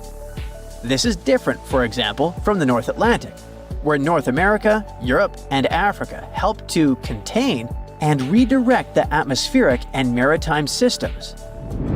It is now very common for scientists to see the bottom of the Pacific Ocean as a giant jigsaw puzzle because it's literally full of moving pieces. It's home to the largest number of tectonic plates on the planet, and one of them, the Pacific Plate, is the largest maritime plate that science has ever identified. This particularity makes the region extremely unstable to earthquakes and volcanic eruptions. Even though the ocean may seem calm at first glance due to its geology, things can change very quickly. This makes it unpredictable and treacherous. For example, in 2022, the cargo ship 1 Apis was crossing the ocean, 1,600 miles northwest of Hawaii, when it was caught in a torrential storm. As a result, more than 1,800 containers were damaged, falling to the bottom of the sea. Hundreds more collapsed on the deck, turning into a real-life steel domino due to the force of the wind. The captain managed to steer the ship to Japan. The journey lasted about a week, and it was only when they got there that they understood the extent of the loss. But it wasn't just the 1 Apis. The following year, the ship Maersk Essen lost about 750 containers, while the Maersk Eindhoven lost more than 260. In both cases, the routes were bound for Asia. These three alone have already accounted for much more than the global annual average of containers lost at sea, which is about 1,382 per year. And the most curious thing is that these events happened in winter. Speaking of winter, it was in the winter of 2020 that the Pacific made history. Scientists recorded a 58-foot-high wave in the ocean, which is equivalent to the height of a 5 or even 6-story building. In general, a wave is considered giant or extreme when it's more than twice the height of the others around it. This one, however, was almost 3 times bigger than the rest. Now, it's important to remember that despite being rare and scary, these waves are not a tsunami, as they're caused by wind. Tsunamis, on the other hand, usually occur after underwater earthquakes or volcanic eruptions. Another big monster of the Pacific are typhoons, and the 2024 typhoon season confirmed this. One of the highlights was Hurricane Christy. It did not touch the crust, meaning it did not cause direct damage, but we cannot underestimate it. Christy reached Category 5 on the Saffir-Simpson scale, which is the maximum level. A hurricane of this degree is considered catastrophic, so it's no wonder that it was powerful enough to generate huge waves and extremely dangerous rip currents. In addition to this, there was also Super Typhoon Yagi, which hit the Asian continent with such force that it gained the reputation of the most powerful in the last 70 years. When it arrived in Vietnam, it caused around $1.6 billion in damage, destroyed infrastructure in several cities, and left a trail of victims wherever it went. As if that weren't enough, the Pacific is also home to one of the most unstable regions on the planet, the famous Pacific Ring of Fire. It's a huge, crack-shaped area that's home to intense volcanic and seismic activity. It's the most tectonically active place in the world, as the plates of the Earth's crust are constantly moving there. They move apart and collide, or grind against each other, which causes the region to experience earthquakes and volcanic eruptions all the time. Seismographs record some type of tremor there every 5 minutes. This dangerous region is responsible for about 90% of the planet's earthquakes. So, 9 out of 10 tremors occur within this ring, which stretches across the northern Pacific. And the worst part is that it doesn't just affect North America or Asia. In 2023, tremors linked to the Ring of Fire were felt in several Latin American countries, such as Argentina, Chile, Ecuador, and Peru. There was a trail of destruction, and the lives of around 15 people were lost. There's no shortage of reasons for ships to avoid the shortest route across the Pacific and opt for longer routes. As the popular saying goes, prevention is better than cure. A Portuguese archaeologist just discovered a bunch of sunken ships filled with gold, including a Spanish galleon with 22 tons of gold and silver. This much gold today is worth about $2 billion, and this is the money from one ship alone. Archaeologist Alexandre Monteiro made this discovery almost by accident. He was studying some documents when he found some information about a ship that went missing in 1615, and he decided he wanted to find it. After many years, Alexandre found not just this specific ship, he actually discovered 8,620 shipwrecks in the waters of Portugal alone. Out of this number, 250 are gold-filled shipwrecks, a discovery that would make any Jack Sparrow shake in his boots. Most of these ships went down for boring reasons like the weather, but sometimes they were destroyed in battles, which may or may not have been super epic. They were carrying gold and other treasures from the New World to Europe, and of course, everyone wanted a share. Alexandre had been studying historical shipwrecks for 30 years now, so he has discovered many ships that went down in somewhat glorious ways.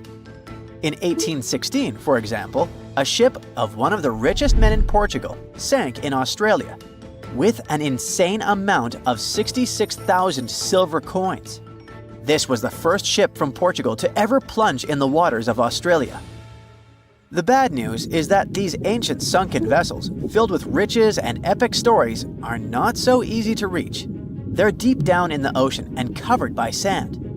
You could still try, but that would be stealing part of a country's history, and you wouldn't want to be that person, would you? Naturally, Portugal was not the only country that explored the seas back then. The coast of Europe is packed with sunken ships filled with gold. In fact, there are about 1 million historical shipwrecks underwater right now, and the treasures abandoned under the sea might be worth around $60 billion. It's an insane amount of money, but let me tell you that these gold-filled sunken ships aren't really worth the hassle. There are many stories of maritime treasure discoveries that turned into insane lawsuits and even long jail time. Our first story starts in 1746, when a violent storm crashed a ship called Prince de Conti near an island in Brittany. The ship was filled with tea, ceramics, and 100 gold ingots. Of course, the owners of the ship tried to save the loot, but if it's not easy now, imagine how it was back in the 18th century. It took more than 200 years for the vessel to be found. It finally happened in 1975, when a group of French men discovered it and decided to take pretty much every valuable thing they could find. Now, I said these things were not worth the trouble for a reason. In France, if you find anything that can be historical, you must declare it to the local authorities within 48 hours. Fail to comply, and you will be committing something known as a crime. To be fair, our French friends here did declare their findings, but only the corroded cannons from the ship. And the gold? Well, they sold it. Obviously, because each gold bar is worth between $125,000 to $231,000. It took French authorities almost 50 years to retrieve the stolen gold, and they didn't retrieve all of it. Part of it was bought by an elderly couple living in Florida, and the crime is so serious they were charged for connection with money laundering, organized crime, and the trafficking of cultural goods. The poachers also sold some gold ingots to the British Museum collection. Now, let's go back to the 1850s, when a steamer called SS Central America traveled from Panama to California and back again. This was during the California Gold Rush, a time when 300,000 people moved to California to dig for gold. Because the travel route was not easy breezy, people needed to carry their gold around on big ships. This is where our friend SS Central America comes in. In 1857, the ship had 578 people on board and about 10 tons of gold. Very few survived, and around $100 to $150 million in gold went down with the ship. All of this explains why in 1988, a group of investors from Columbus decided to finance a research project to find this ship. The research was led by a guy named Tommy Thompson. Tommy was really crazy about the idea of finding this sunken ship filled with gold, It took him years to find the exact location of the SS Central America, especially because the ship was 7,500 feet beneath the surface of the Atlantic Ocean, and retrieving it required a lot of fancy tech. A group of 161 investors paid for his adventure, but it goes without saying that they were not doing this out of love from their hearts. They invested $12.5 million in this project because they were expecting to earn at least 10 times more. But since life is not all sunshine and rainbows, 39 insurance companies sued the research team as soon as they retrieved the gold. Back when the ship was up and running, these companies insured the cargo of the SS Central America, and when the cargo was finally retrieved, more than 100 years later, they wanted to be compensated. They said it was not their job to retrieve it, but that doesn't mean they abandoned it. This crazy talk didn't stick, and 92% of the gold was given to the research team.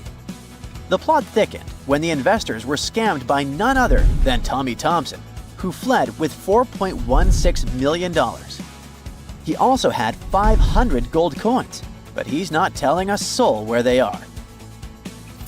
Nonsense like this is the reason why most countries have rules to protect cultural properties. And yes, sometimes shipwrecks can be a cultural property. Obviously, there are many maritime treasure discoveries that happen without breaking any laws. The SS City of Cairo, for example, was a steamship that submerged in 1929 with 2,000 boxes of silver coins weighing 122 tons. A company called Deep Ocean Search retrieved the coins from a depth of 17,000 feet, which is 4,500 feet lower than the Titanic. 34 million pounds went to the UK Treasury, and the Deep Ocean Search also got a share. The good news here is that some of the coins can be bought by collectors, legally. Paying for a treasure is probably the closest you can get to an underwater archaeology find. I know, all I did was destroy your piracy dreams. But while raiding gold-filled shipwrecks may be a crime in most countries, or just financially impossible for us mere mortals, not all hope is lost. There is about $771 trillion worth of gold lying on the ocean floor, and it doesn't have an owner. It's like an underwater gold mine, except the gold is in the water. You know how the water of the ocean is salty? Well, the gold gets mixed with the minerals in the water, so it's not like you stumble upon a gold nugget on the beach. Each liter of ocean water has 13 billionths of a gram of gold, and it's very difficult to extract such tiny particles of gold from the water. But that doesn't mean people haven't tried, and of course, there's been a scam here too. In the 1890s, a guy claimed he had invented a thing that would suck gold from the seawater. When he got enough money, he fled the country with the cash. If you really want to get some gold, you could try to extract it from the Earth's core, which has 1.6 quadrillion tons of gold. There's 16 times more gold in the Earth's core than what humans have mined in the whole of history. No hoax involved here, because nobody has dared to go down there yet. With archaeologists discovering gold-filled sunken ships out and about, maybe we can make our own maritime treasure discoveries, or at least save enough money to buy some silver coins. The year was 1865. It was a boom of migration worldwide, with novel places discovered and new settlements created. Without planes like we have now, a ship was the only way to escape from the old life and journey towards a new, hopefully brighter future. So a voyage like that was quite a regular thing to do. More than 500 immigrants safely reached Queensland, and the ship was supposed to head back to London sometime later. It was indeed a long journey, but not many people were willing to return to England. After all, they had chosen to come to Australia to create a brand new life. So it was only natural that the ship would come back nearly empty. However, the return trip was still quite lucrative, thanks to the cargo the ship would carry. The amount of produce ready to be shipped was substantial, primarily consisting of wool soaked in arsenic, tallow, and hides. It was two birds with one stone. Not only could the crew wait out the winter, warm in Australia, while England endured bitter cold, But they also wouldn't waste their time. With the sheer volume of produce to be loaded, it would take them around 3 months to accomplish this task. Reports were circulating that the Fiery Star was almost done loading up, but it turned out that the assessment was a bit too optimistic. To pass the time, Captain Ewell thought it would be a good idea to reach out to the Acclimatization Society and offer to help transport any animals they wanted to send to England on the Fiery Star. He already had some emus and kangaroos on board, but there was still room. The society held a vote, and they were totally on board, pun intended, with Captain Ewell's idea. They figured sending some Taligalas would be a great plan. Even though a few of these birds were already in England, the French Society needed a couple, and they could get them shipped there through England. Little did the crew know that all this cargo, all the produce they were willing to sell in England, would ultimately lead to the ship's destruction. Not only was the Fiery Star lost, but most of the people on board did not survive to complete the voyage. March 23rd. That was the day when the ship manifest was finally published.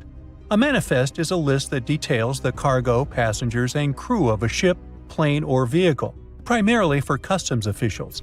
This document helps those involved in the transport verify that everyone and everything that was loaded is still on board when the vehicle reaches its destination. Once it's published, it means the ship is almost ready to depart. There were 3 possible ways of passenger accommodation. First, there was the saloon, the antiquated name for first class. Next, there was the second cabin, which is, logically, second class. Finally, there was the steerage, the cheapest form of passenger accommodation on a ship. Back in the 19th and early 20th centuries, many people traveled from their homelands, often to North America and Australia, looking for a fresh start. Most of them were poor and had limited funds for travel. In total, there were 8 people in the saloon, another 8 in the second cabin, and only 21 steerage passengers. Out of the 37 passengers, only one, John Omond, would make it out alive. He bought a ticket for the steerage, so unlike the Titanic situation, in this case, the class didn't really matter. The crew members list wasn't as detailed as the passengers.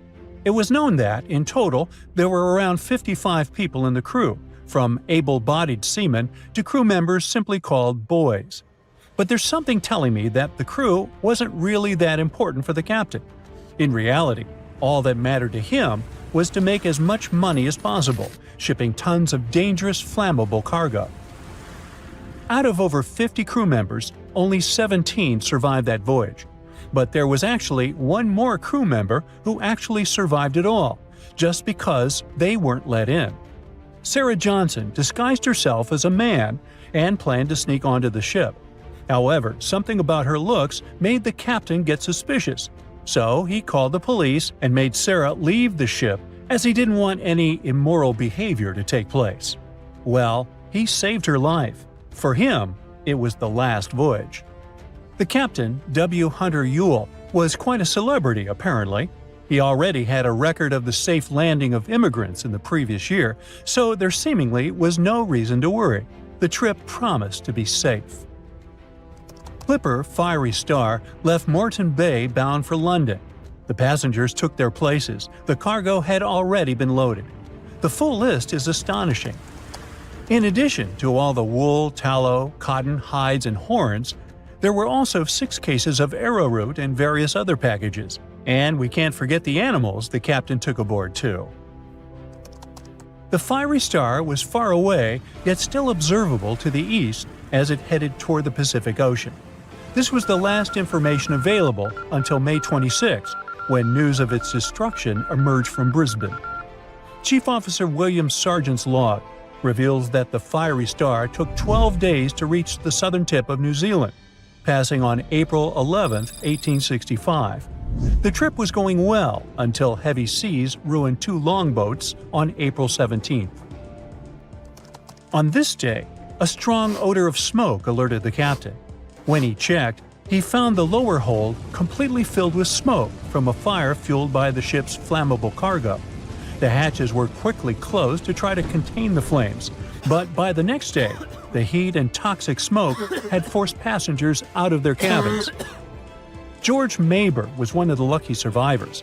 He was the ship's engineer, and he recalled the chaotic events on April 20th, as Captain Ewell and most of the crew and passengers tried to evacuate in rough weather.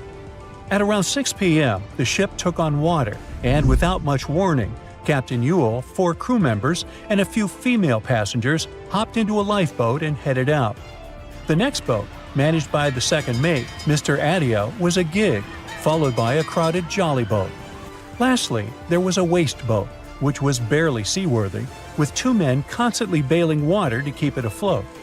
The plan was for the boats to stay close to the Fiery Star overnight and head for the Chatham Islands the next morning. But by dawn on April 21st, all 4 boats had vanished without a trace. On the burning ship, there were 17 crew members and passenger John Oman, who banded together under Chief Officer William Sargent's leadership. For 5 days and nights, George Maber pumped water on the fire without rest. He volunteered to go down the forehatch with a rope around him and a handkerchief over his mouth. He discovered that the foremast had been burned through for about 7 inches, and the port side was severely damaged, resembling an empty shell. Exhausted, he returned for fresh air, but later descended again with Quartermaster Marshall to access a water tank. They couldn't open the lid, and as George crawled over the hides, he felt himself sinking. When they reached the deck, they collapsed from exhaustion. The cargo had been destroyed by smoke and fire, and the heat on the deck was intolerable.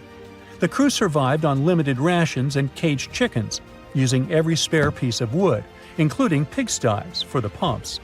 Distressed pigs ran wild in the heat. A raft was constructed, but was too weak for the open sea. Sleep was elusive, and the crew had lost everything, with only hopes of reaching land or meeting another ship. Finally, the Dauntless appeared and sent a lifeboat to the Fiery Star. Captain Moore boarded the Fiery Star on May 12th, and after assessing the situation, he agreed that the crew could do no more. They boarded the Dauntless at 4 p.m., witnessing the Fiery Star succumb to flames by 11:30 p.m. It was a narrow escape. 2 sailors were traveling not far from the infamous Bermuda Triangle when they noticed a boat that seemed to be moving by itself. The sails on it were down and the motor wasn't running. One of the men was Matt Rutherford, the first man to ever sail non-stop on his own around North and South America, who has seen a lot during his voyages. But this one was spooky even for him. An awfully abandoned boat that could be hiding scary things inside.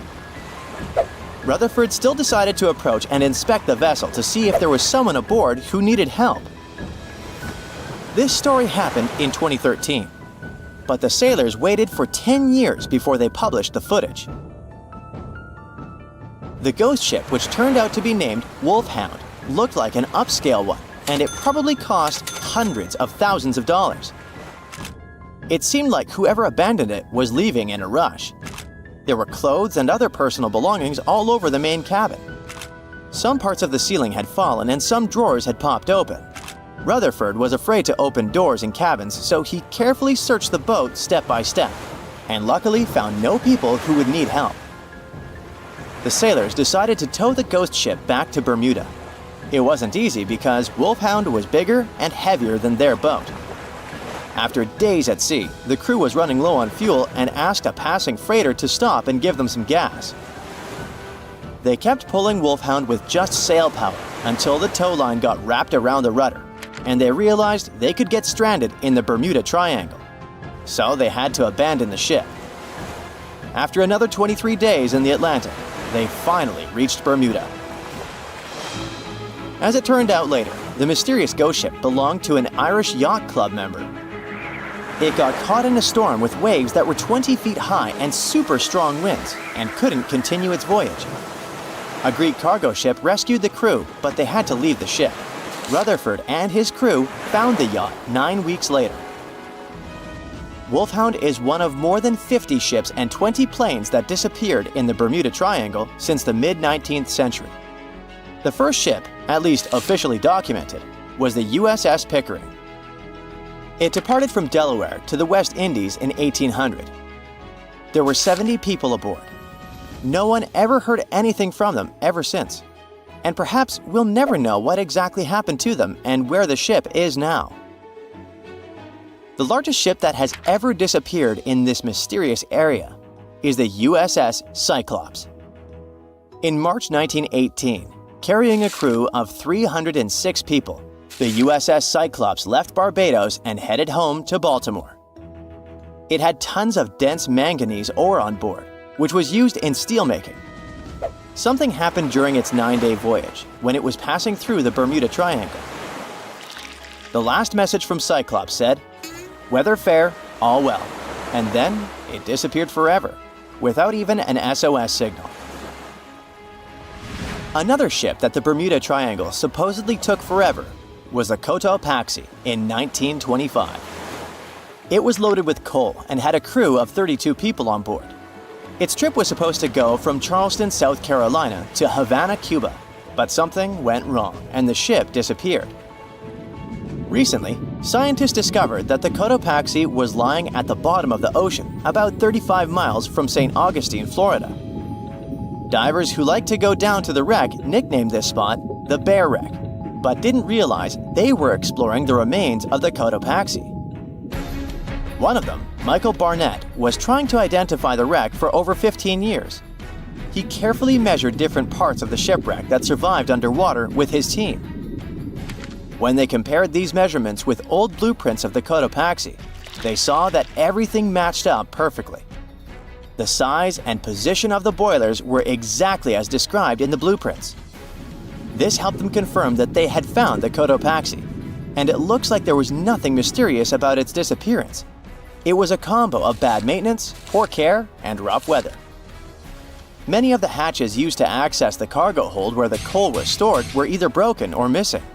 This meant that if the ship ran into a storm, water would easily get into the cargo hold, and the ship would get unstable and sink. As the Cotopaxi sailed off the coast of Florida, it met a tropical storm. Just before it disappeared, it sent out a distress call. It was near St. Augustine, so all the puzzle pieces fell into one place. People have come up with all kinds of ideas to explain what might be happening in the Bermuda Triangle. The wildest one is that spaceships from other planets are taking these ships and planes away. Or maybe it has something to do with the lost city of Atlantis, a legendary underwater city. But there are also more rational explanations, such as the fact that this area often has wild and unpredictable weather, with sudden storms and water spouts. For hundreds and hundreds of years, sailors have told stories about giant rogue waves that seem to come out of nowhere in the open ocean. It sounded like a tale in the past, but in the last 20 years, satellites have spotted these freak waves, some of them reaching over 100 feet tall. Storms from the Gulf of Mexico can hit the Bermuda Triangle area and create such rough and unpredictable waves. Scientists built a model of the USS Cyclops and put it in a wave simulator. They say that even a rogue wave 50 feet tall would be enough to flip over that ship. It had a flat bottom and was less stable and more likely to tip. There are also lots of hills and deep valleys on the ocean floor, which can be dangerous if a ship isn't navigating carefully. Sometimes things can go wrong with engines, communication systems, or other equipment. If a plane or ship has a mechanical problem far from land, it can be really hard to get help quickly, especially if rescue teams are far away. The Bermuda Triangle also has magnetic anomalies, so in some parts of it, the compass might point in the wrong direction. And then there are human mistakes, like misjudging distances, making wrong turns, or not listening carefully to directions. This is what happened to Flight 19, a group of planes that went missing. The leader of the flight, Lieutenant Charles Taylor, decided to fly into bad weather without all the equipment they needed. He was also tired, so it was really hard for him to make good decisions. Disappearances in the Bermuda Triangle don't really happen more often than in other parts of the Atlantic Ocean, where a lot of ships and planes travel. They just attract more attention and talks. You still won't find the Bermuda Triangle on any map, and it doesn't have official borders. So we might never be able to solve its mystery because we can't be sure it even exists. But maybe we need to be worried about another Bermuda Triangle, the one up in space. This space triangle doesn't make things completely disappear, but it messes with the equipment on the spacecraft, causing glitches and makes things stop working for a while. The Bermuda Triangle of Space, which is more officially known as the South Atlantic Anomaly, is a unique area above the Earth that stretches over parts of South America and Africa, from Chile all the way to Zimbabwe. It sits right where a part of Earth's magnetic shield is weaker than usual. When a satellite passes through this area, thousands of high-energy particles, especially protons, hit every square inch of it every second. To keep satellites safe from this radiation, space agencies often put them in sleep mode when they pass through the SAA. The Hubble Space Telescope passes through the SAA about 10 times a day and spends about 15% of its time in sleep mode because of this anomaly. Even astronauts on the International Space Station, ISS, which also travels near this zone, have to be careful about radiation. Parts of the ISS, like the kitchen and sleeping areas, have extra shielding to protect them. Ah, cruise ships. Amazing views, exotic destinations. What more could you ask for? While cruising on a megaship is usually super safe, it's good to know some of the secret codes they use on board. One of the scariest things you might hear is Code Red. That means there's a virus running rampant on the ship, and they need to do a serious deep clean. Sick passengers are stuck in their cabins until further notice. But the only announcement that might give you chills is Operation Rising Star, which means a passenger has passed away. On a lighter note, Operation Bright Star, not to be confused with Brightside, refers to a less critical medical emergency. If you hear PVI, that stands for a public vomiting incident. Yep, you heard that right. Some cruise lines have their own versions of this and just yell Purell, Purell, Purell to get the crew moving. There are tons of codes to keep track of, and let's be real, it's hard to remember them all, especially if you're not cruising all the time. So, here's a quick tip. If there's a fire or other emergency, you'll hear a general alarm bell. That means 7 or more short blasts of the ship's whistle, followed by one long blast. That's your cue to head to the muster station. Cruise ships are packed with unexpected features that many folks, especially first-timers, might not realize. Some of these floating hotels are massive, almost like small cities. While it's pretty easy to get the hang of all the fun stuff, think water parks, tattoo shops, and tons of dining options, there's also a whole hidden world below the decks that remains a bit of a mystery. So in most cases, there's a morgue, which makes sense as you never know when you hear Operation Rising Star. With millions of passengers cruising every year, it's sadly not uncommon for people to pass away on board.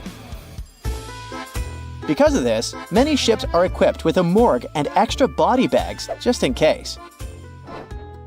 Usually found on the lowest deck, the morgue is a small, stainless steel room that can hold anywhere from 2 to 10 bodies, depending on the ship's size. If someone dies, the ship's staff will alert the authorities back on land. A medical team will check things out and then move the body to the morgue until arrangements can be made. Typically, the body is taken off at the next port, but sometimes it stays on board until the cruise wraps up. Okay, and what if there's a real criminal aboard? Spoiler alert, you won't find any police on a cruise ship, but most of them still have a small jail, often called the brig. If passengers get a bit too rowdy and breach the cruise line's rules, the security team might just lock them up for a while. Yeah, it's not an official jail, it's more like a detention center. Cruise ships are fantastic for socializing, but sometimes you just want a quiet spot to relax and recharge. Luckily, there are plenty of secret hideaways on even the biggest ships where you can find your peace and soak in the views. To start, aim for the forward or aft ends of the ship. These areas are usually less crowded. You'll find cozy deck chairs, hot tubs, and maybe even the space to yourself. Check out the ship's daily schedule to spot activity-free lounges. For instance, the observation lounge might be empty during certain hours, and many ship libraries are perfect for a peaceful nap. On Seabourn, try the aft pool and hot tubs on Deck 5 for serene ocean views. Carnival ships have hidden forward decks where you can enjoy captain-like vistas. Royal Caribbean's Oasis-class ships have a track area at the back where you can relax while watching joggers. Viking's Explorer's Lounge has a quiet second level that's often overlooked. Disney Magic and Wonder have a little-known lookout on Deck 7. While Silversea's Silver Origin features a stargazing platform perfect for night sky watching.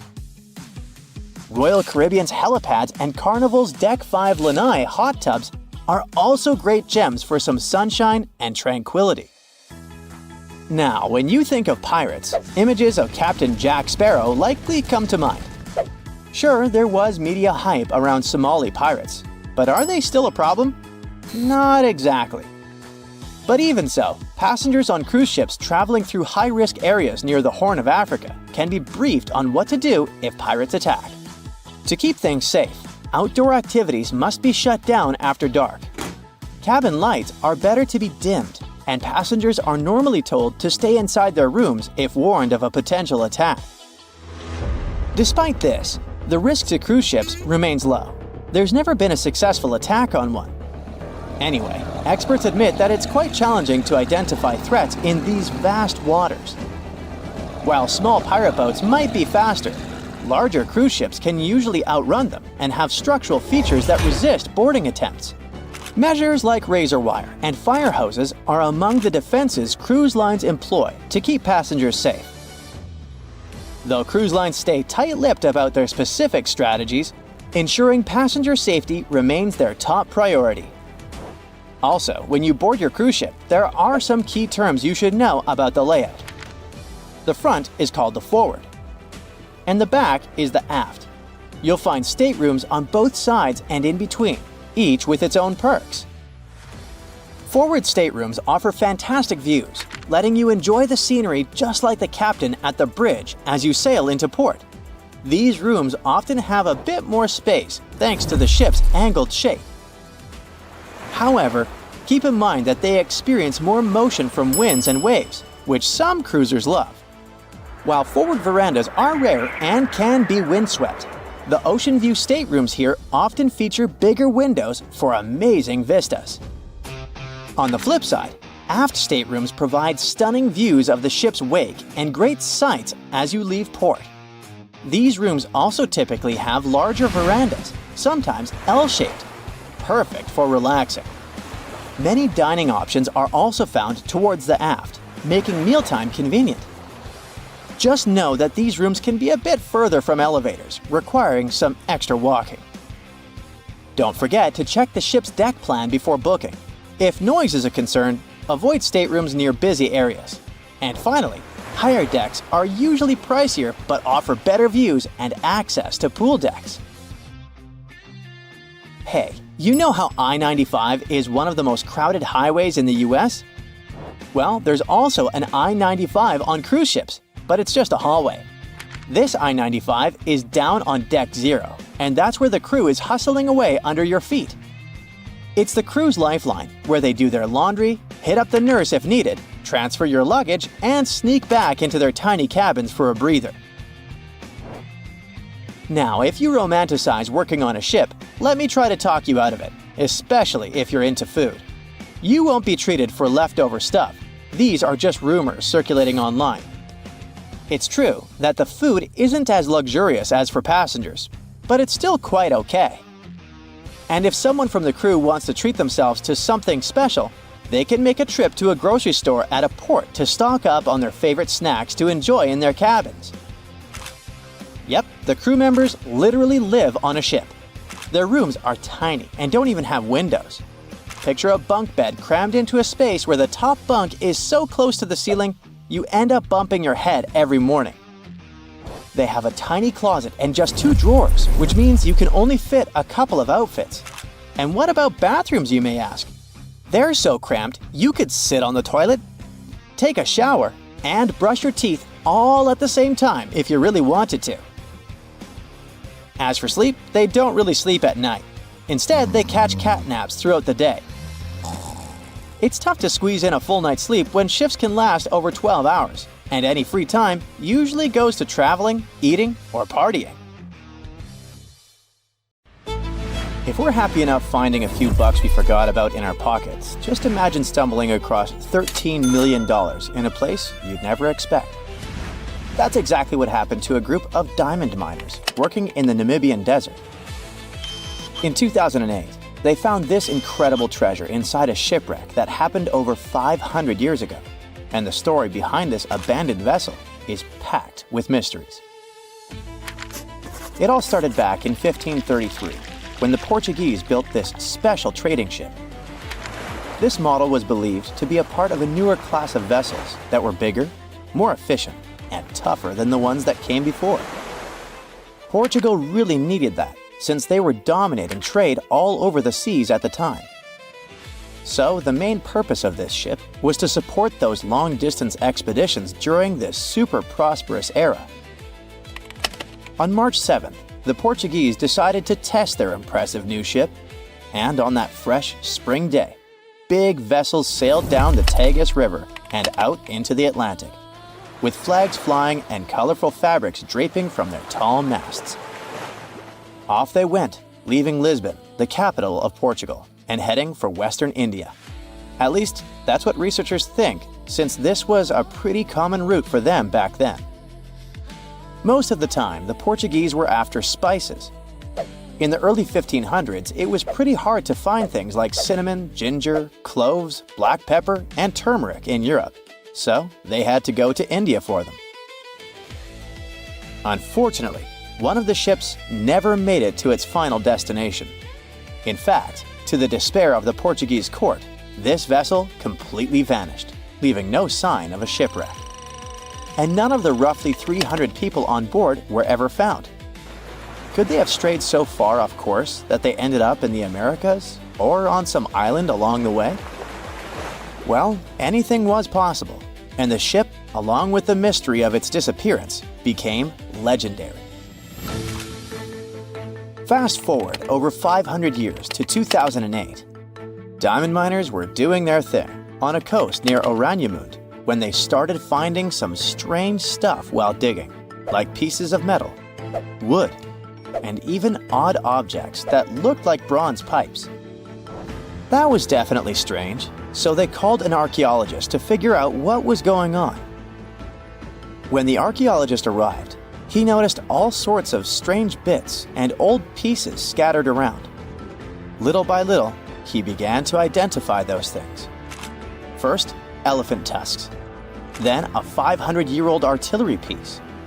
All of a sudden, it hit him. This was definitely a shipwreck. But what the archaeologist didn't realize at the time was that this shipwreck turned out to be one of the most significant ever found. Back then, it wasn't easy at all to convince the mining company that archaeologists had to keep exploring the site. But thankfully, they managed to, because on the 6th day of searching, they spotted a treasure. And they literally filled their hats with over a 25-pound mixture of Spanish and Portuguese gold coins. Turns out, this old abandoned ship was loaded with gold, tin, ivory tusks, and over 40,000 pounds of copper ingots when it met its watery and tragic end. In fact, specialists believe that the copper ingots played a key role in keeping the wreck so well preserved. The first reason is kind of obvious. The copper ingots weighing everything down, keeping the shipwreck remnants at the bottom of the ocean. And that was great, as 5 centuries of storms and waves would have washed everything away. But copper ingots were also important for another reason. Fish and other sea creatures might feast on wood, jute sacks, and leather shoes. But copper really ruins their appetite, which means a lot of stuff survived those 500 years at the bottom of the sea that it really shouldn't have. So yeah, Against all odds, the treasure was preserved and in excellent condition. The gold looked shiny and intact. While it's impossible to prove beyond a shadow of a doubt that they had just found the legendary Portuguese vessel, all the evidence points to the fact that, yes, they did. One piece of evidence comes from an old Portuguese book that says that between 1525 and 1600, 21 ships were lost on the way to India, and one of them actually sank somewhere near Namibia, getting lost on the turn of the Cape of Good Hope. Bingo! From that point on, experts have been going over the wreckage, measuring, photographing, and scanning the site millimeter by millimeter with a high-tech three-dimensional laser scanner. Their goal was to figure out what happened to this ship, or at least get closer to the truth. The first question they had to answer was, why was this ship so close to the coast of Namibia? We're talking about great sailors who probably knew that that stretch of coast was famous for its storms and fog. What happened then? It seems that 4 months or so after its grand departure from Lisbon, the fleet was struck and scattered by a huge storm. So the most likely explanation is that the combination of bad weather and heavy cargo forced the captain to run the ship aground on purpose. According to one theory, he dropped the front anchors and slowly beached the ship. Then it hit an underwater rock in the surf, rolled over in the big waves, and all attempts to free it failed. It began to break apart, starting with the upper structure. At that point, the treasure chest fell out of the captain's cabin and sank down to the seabed. It eventually got crushed and pinned down, but it was also protected by a big piece of the ship's side that broke off when the hull fell apart. Okay, but what about the people on board? Winter storms along the Namibian coast can be brutal, with winds over 80 miles an hour and huge waves, making it nearly impossible to get ashore. But if the storm calmed down at some point, it is possible that the shipwreck had survivors. I mean, some human toe bones were indeed found, suggesting at least one person didn't make it. But these were the only human remains that were recovered. There weren't many personal belongings found either, which leads archaeologists to think that most people on board likely made it to land despite the ship breaking apart. But we can't really say this was a happy ending. Yes, most of them might have survived the shipwreck, but they ended up in one of the harshest places on Earth, an empty stretch of sand and scrub for hundreds of miles. It was winter, so they were cold, wet, and exhausted, with no hope of rescue. Nobody knew they were alive or where to find them. Plus, no ships were likely to pass by, since they were far off the usual routes. Going back to Portugal seemed impossible. After the first round of exploration, researchers found that the ship's remains were scattered across 3 large sections along the coast of Namibia. In the end, more than 40 tons of cargo were recovered from the site, and thousands of different artifacts were found and cataloged, including lead, tin, textiles, and even some astronomical instruments. So, you might be asking, who got the gold? I'll just say that it didn't go to the miners or the archaeologists. According to the researchers involved, every single coin was handed over to the Namibian government. After all, that is the usual procedure for random ships found on the beach. But this case wasn't that simple, as there is an exception to this rule. If the ship found is a state ship, the country that owns it has the right to receive the treasure. In other words, everything they found inside this old abandoned vessel actually belonged to Portugal, no matter that it all happened ages ago. But the Portuguese leaders apparently allowed Namibia to take the lot. There's a stretch of water that even the most experienced explorers fear. No matter what season you choose to cross it in, you risk meeting face to face with waves that can reach as tall as the Hollywood sign. I'm talking about the Drake Passage, the waterway connecting the Pacific Ocean to the Atlantic Ocean. Stretching from Cape Horn at South America's southernmost tip to Antarctica's South Shetland Islands. It's about as wide as the distance from London to Berlin and takes up to 48 hours to cross.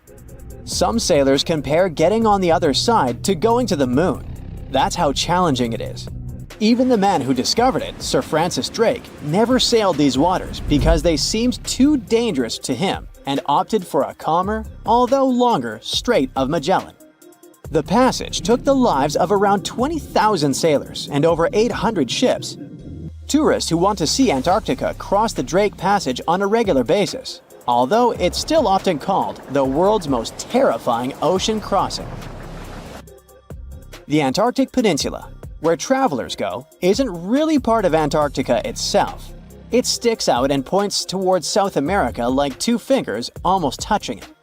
The water gets squeezed between these two land masses, making strong ocean currents. The passage is part of the Antarctic Circumpolar Current, the largest ocean current on Earth. The water rushes through the passage at a speed between 95 and 150 million cubic meters per second, which makes it rougher. And then there are winds that usually blow from west to east and are very strong between 40 and 60 degrees latitude. That's why those areas are called the Roaring Forties, Furious 50s, and Screaming 60s. Land slows down winds, which is why storms hitting Ireland and the UK get weaker as they move east.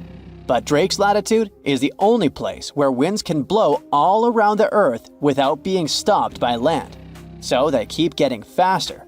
These strong winds turn into huge waves that can hit ships really hard, normally around 13 to 16 feet tall. They're much higher than waves in the Atlantic. Drake Passage also has underwater mountains that you can't see. The huge current squeezes through this narrow passage and causes waves to crash against these mountains underwater. These internal waves create whirls that bring cold water up from the deep ocean. So it's not just rough on the surface, the water is wild all the way down. The first sailor managed to sail around Cape Horn and through the Drake Passage in 1616. It was a Dutch navigator, Willem Schouten, in 1616. But the most famous attempt to cross it was undertaken by Sir Ernest Henry Shackleton on his ship named Endurance. He and 27 of his men set off from South Georgia, aiming to reach Vassal Bay in Antarctica. But things didn't go as planned. On January 19, 1915, their ship got stuck in the ice. And by October, it began to sink. They camped on floating ice for 2 months before sailing lifeboats to a remote, icy place called Elephant Island. Shackleton and 5 men made a risky journey to South Georgia to get help. It took them 15 days to cross Drake Passage with hurricane winds. Finally, they arrived safely and organized a rescue for the rest of their crew. Scientists found the shipwreck of Endurance only in 2022, 10,000 feet below the water. In December of 2019, 6 fearless athletes decided to cross the Drake Passage by rowing a boat for the first time in history. It took them 12 days of non-stop rowing with a 90-minute rotation of rowers.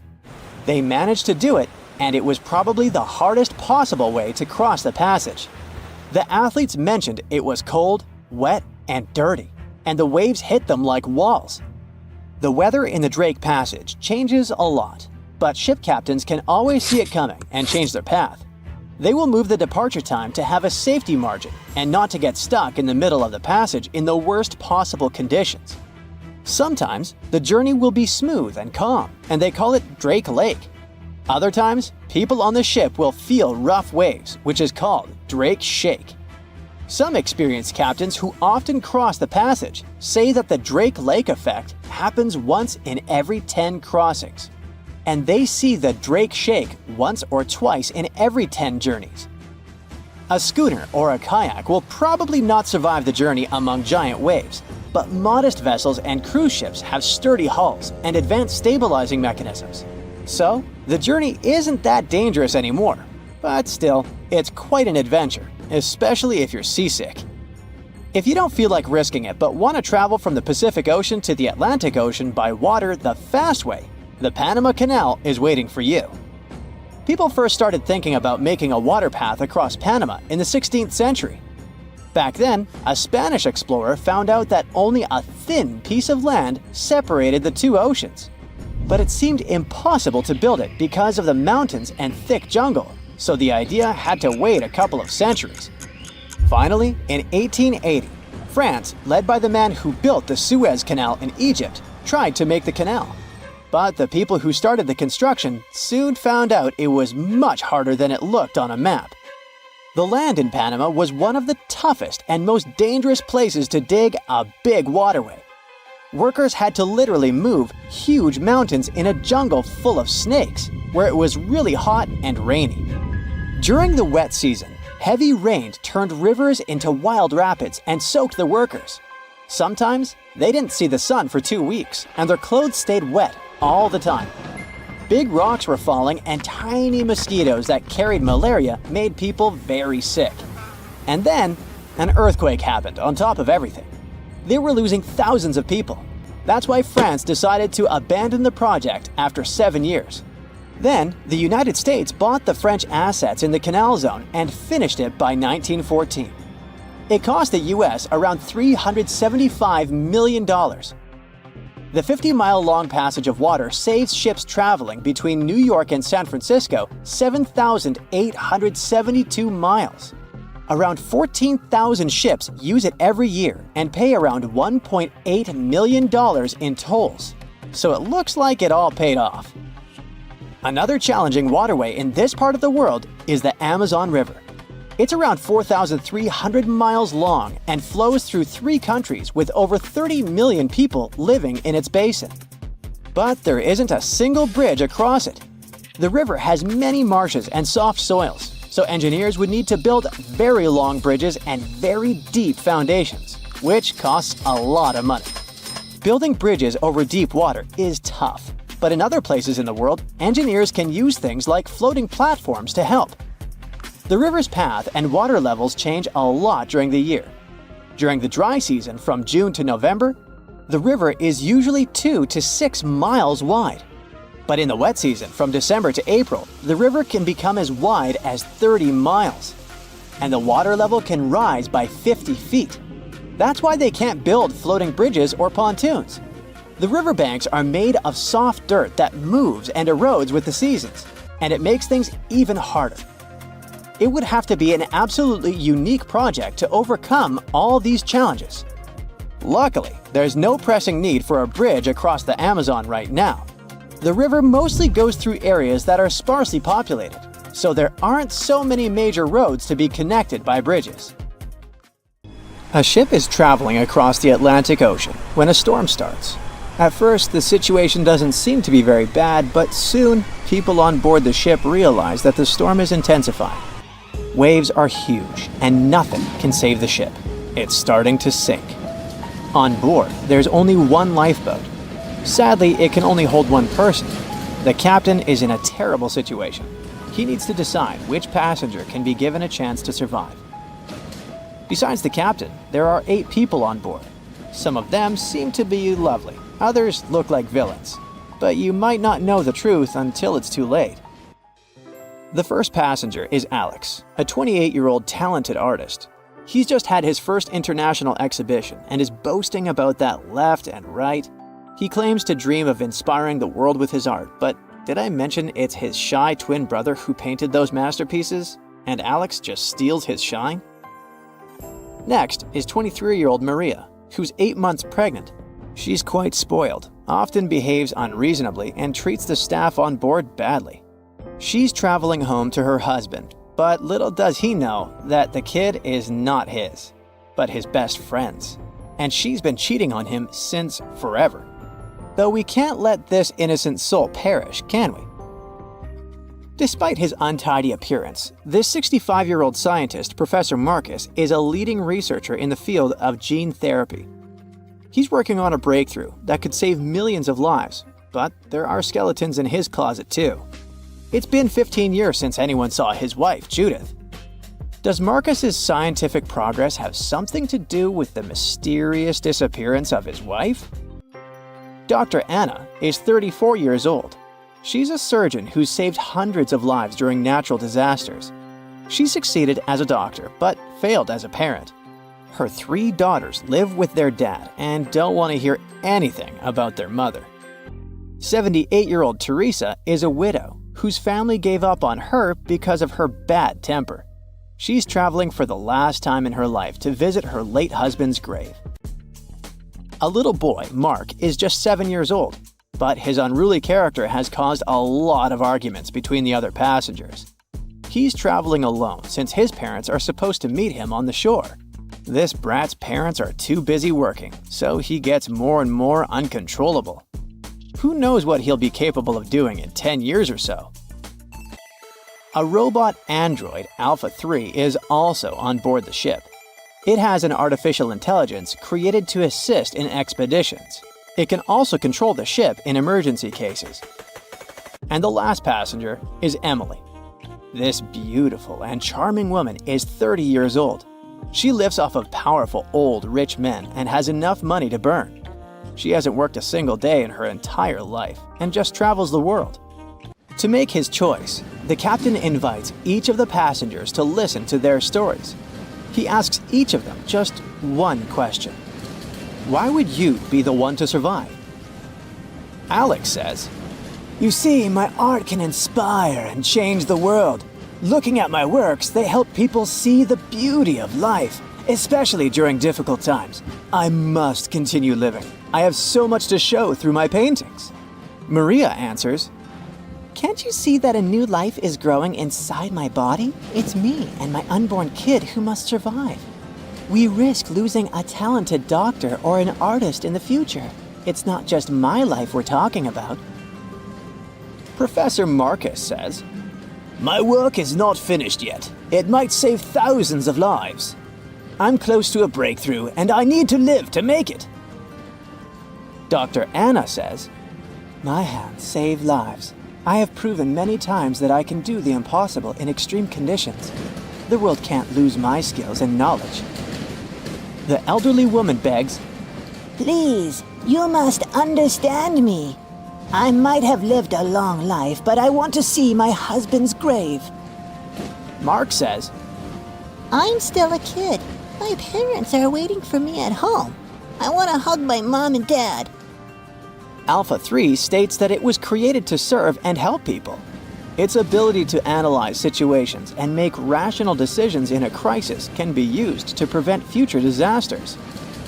Emily admits, "Look at me. Doesn't every person have their unique value? I'm young and beautiful, and I have a lot of potential. Surely you see it." The captain is desperate. How can he, a mere mortal, decide who should live and who he should take this chance away from? After pacing his cabin and hitting the walls with his fists, he decides to estimate passengers' value and see how useful they are. Alex, as a talented artist, can influence society through his art, providing inspiration for thousands of people who will see his masterpieces. But no one knows where his ego can bring him. Plus, remember who the real artist is. Saving Maria means saving her unborn child. But however cynical it may sound, the contribution of these 2 lives to the future of society is assumed, but not guaranteed. What if that child grows up to become a criminal? Professor Marcus can indeed provide significant benefits to society through his scientific research, but he isn't young. What if he doesn't live long enough to finish his work? Dr. Anna is a surgeon. She's already saved a lot of lives and will definitely continue to do so in the future. Her ability to provide immediate medical assistance in critical situations makes her one of the most valuable candidates for survival, since she can directly and regularly save lives. At the same time, she is a terrible mother, and it'll definitely influence the lives of her daughters. Teresa is living history and experience, but unfortunately, her ability to continue contributing to society is limited. In simple words, she's old, and we don't know how much time she has left. Mark is in a similar situation. He has the potential for a long and productive life, but his immediate contribution to society is limited. His survival is based on the potential for future contribution, which is difficult to estimate at the moment. Alpha 3 can provide valuable technical assistance and functional support, but as a robot, it does not add to human well-being directly. As for Emily, despite her beauty, her achievements are minimal. On the other hand, she's only dating wealthy and influential people, and thus has a lot of influence on society of her own. Now, from the perspective of how much profit each of the passengers can bring, saving Dr. Anna seems to be one of the most logical choices. Her knowledge and skills can save many lives in the future, which means the greatest good for the greatest number. But let's have a look at the captain's choice. In the end, after listening to all the passengers and pressed for time, the man decides to save Emily. Can you figure out why he's made such an unexpected choice? Write your answer in the comments below. You can also pause the video to think it over. Okay, I suppose you're ready for the answer to be revealed. You see, even though each passenger presented very compelling arguments for why they should be saved, the captain was particularly moved by Emily's charm and attractiveness. And even though there were more logical candidates in terms of utilitarianism and humanism, the captain succumbed to his personal feelings and preferences, which influenced his decision. This riddle illustrates that in real life, people often make choices based on their sympathies and preferences rather than logic or public benefit.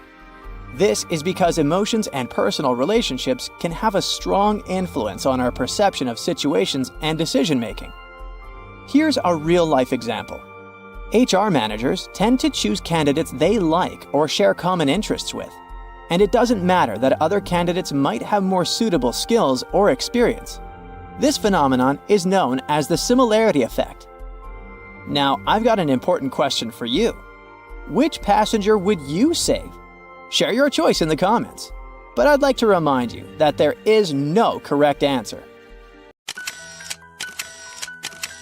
At the beginning of the 20th century, somewhere off the coast of West Africa, a German steamship was leaving the port. Suddenly, the weather got worse, and the vessel entered a thick fog.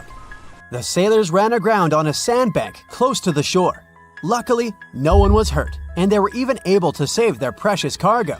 But the ship was stuck in the sand for good. And it was not alone there. Nearly the entire length of the western coast of Namibia is called Skeleton Coast. If the name sounds scary, that's because it is. This 976-mile-long beach line is among the most dangerous places on Earth. The local Bushman tribes believe that their supreme deity made this land when it was angry. The Portuguese were the first Europeans to set foot in Namibia in the 15th century. And yep, they didn't like Skeleton Coast either. Portuguese explorers thought this land presented the gates to the underworld. This is the place where the Namib Desert meets the Atlantic Ocean. It might be dangerous, but it's actually beautiful. Plus, it's a UNESCO World Heritage Site.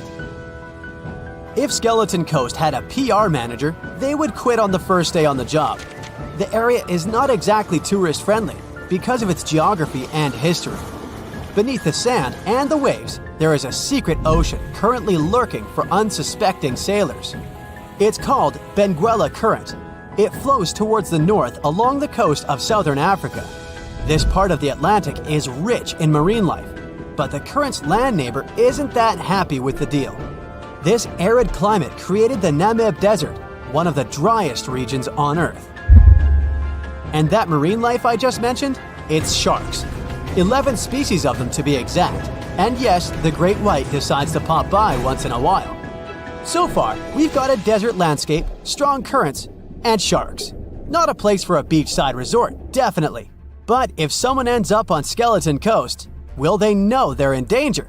Don't worry, they will. The beach is littered with wrecks of all sizes and shapes. If you remember that German ship I mentioned in the very beginning, its massive and rusted stern is now sticking out from the desert sand. There are some 500 wrecks in total scattered along the coast, and it's a mixed crowd, from Portuguese galleons centuries old to ships that ran ashore here in the 21st century. A modern fishing ship called Zela India managed to slip from its tow rope in 2008 and ended up on Skeleton Coast. Okay, it didn't escape on its own, it had some help from the elements. But it's better to be a tourist attraction on a beach than to be broken up for scrap. That's where the trawler was originally going, poor thing. Skeleton Coast's most famous inhabitant, to call it such a place, is the wreck of the Dunedin Star. The British cargo liner ran aground here in 1942. The massive rescue operation that followed reveals why it's so dangerous for sailors to end up here. The rescuers managed to save all of the crew and passengers, but at a heavy price. An aircraft and a tugboat were lost in the process. It took the last of the rescuers a full 2 months to return home to Cape Town. Why, you might wonder? One look at the map of the region reveals the reason. It's an endless sea of yellow, which is the sand. There are so few roads here, so Skeleton Coast is hard to reach by land. There are also legal obstacles. You need a special permit to drive into the area. But the skeletons in the name of the area don't only refer to ships, they also stand for animal bones. Most of these belong to whales and seals. Many animals have adapted to the area, so lions and hyenas roam the coastline in search of a meal. Yeah, now there are hungry lions as well, as if those sharks weren't enough. Other animals with a temporary residence on Skeleton Coast include elephants, cheetahs, leopards, and giraffes. In 1971, the Namibian authorities established a national park here, but except for surfers, after an adrenaline rush, they don't get many visitors. You can understand why.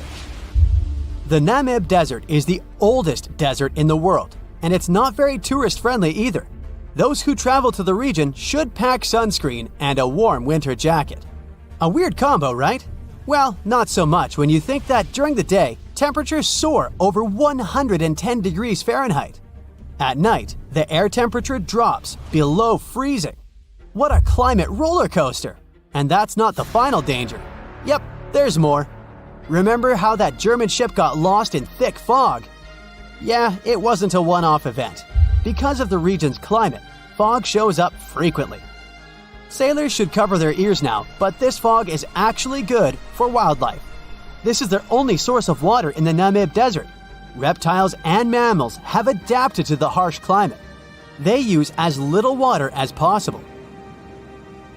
Shifting sands, thick fog, strong currents, lions, and sharks. Not the stuff you would put in a tourist booklet, but Skeleton Coast isn't the only beach on Earth you wouldn't want to spend your vacation on. I will take you to Cape Tribulation in Australia. The area covers some 48 square miles in the northwestern part of the continent. And no, the area is not as dry as Skeleton Coast. It's part of the Daintree rainforest. You could say that here, it is the rainforest, not the desert that meets the ocean. The beach at Cape Tribulation is straight from a postcard.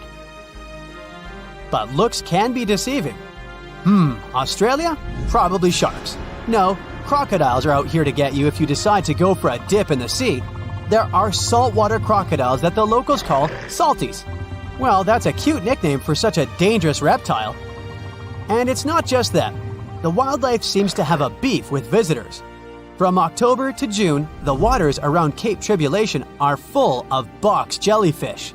Their venom affects the human cardiovascular system.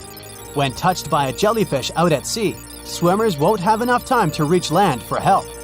Vinegar helps neutralize the sting, so you might want to keep a spare bottle in your luggage. Crocodiles and jellyfish sound dangerous, but there's one more animal you should look after. It's the wild boar.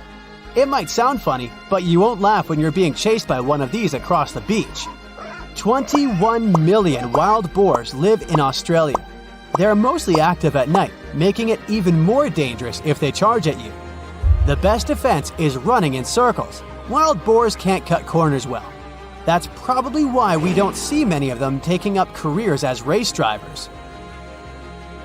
Cape Tribulation has one last danger installed for you, and it's not an animal. Out here, even the trees are plotting against visitors. The stinging tree got its name for a reason. If you try to pick one of its beautiful red berries, it'll fight back. Its prickles are like tiny glass shards. The less than pleasant effect on your skin will last for a month. Then there is this wait a while bush. Who keeps naming them like this? This long vine has spikes that grab hold and just don't let go. They are so strong they can pull a human off a horse. You'll have to wait for someone to come by and save you from this thorny grabber. If you are about to cross this Australian beach from the vacation list, hold on for a second. Tourism is booming here. The local authorities have restricted access to all of the danger zones. Visitors go swimming in dreamy water holes that are surrounded by lush vegetation. There are even ropes to swing from. Now, that's a beach you can finally relax on. If I asked you to name the most famous shipwreck of all time, you'd go with the Titanic, right? The Atlantic Ocean, the hope for new life, heartbreaking love stories. It had it all to become a blockbuster. But I guess you've never heard of SS Princess Alice that submerged in the sewage of the River Thames, taking between 600 and 700 lives with it.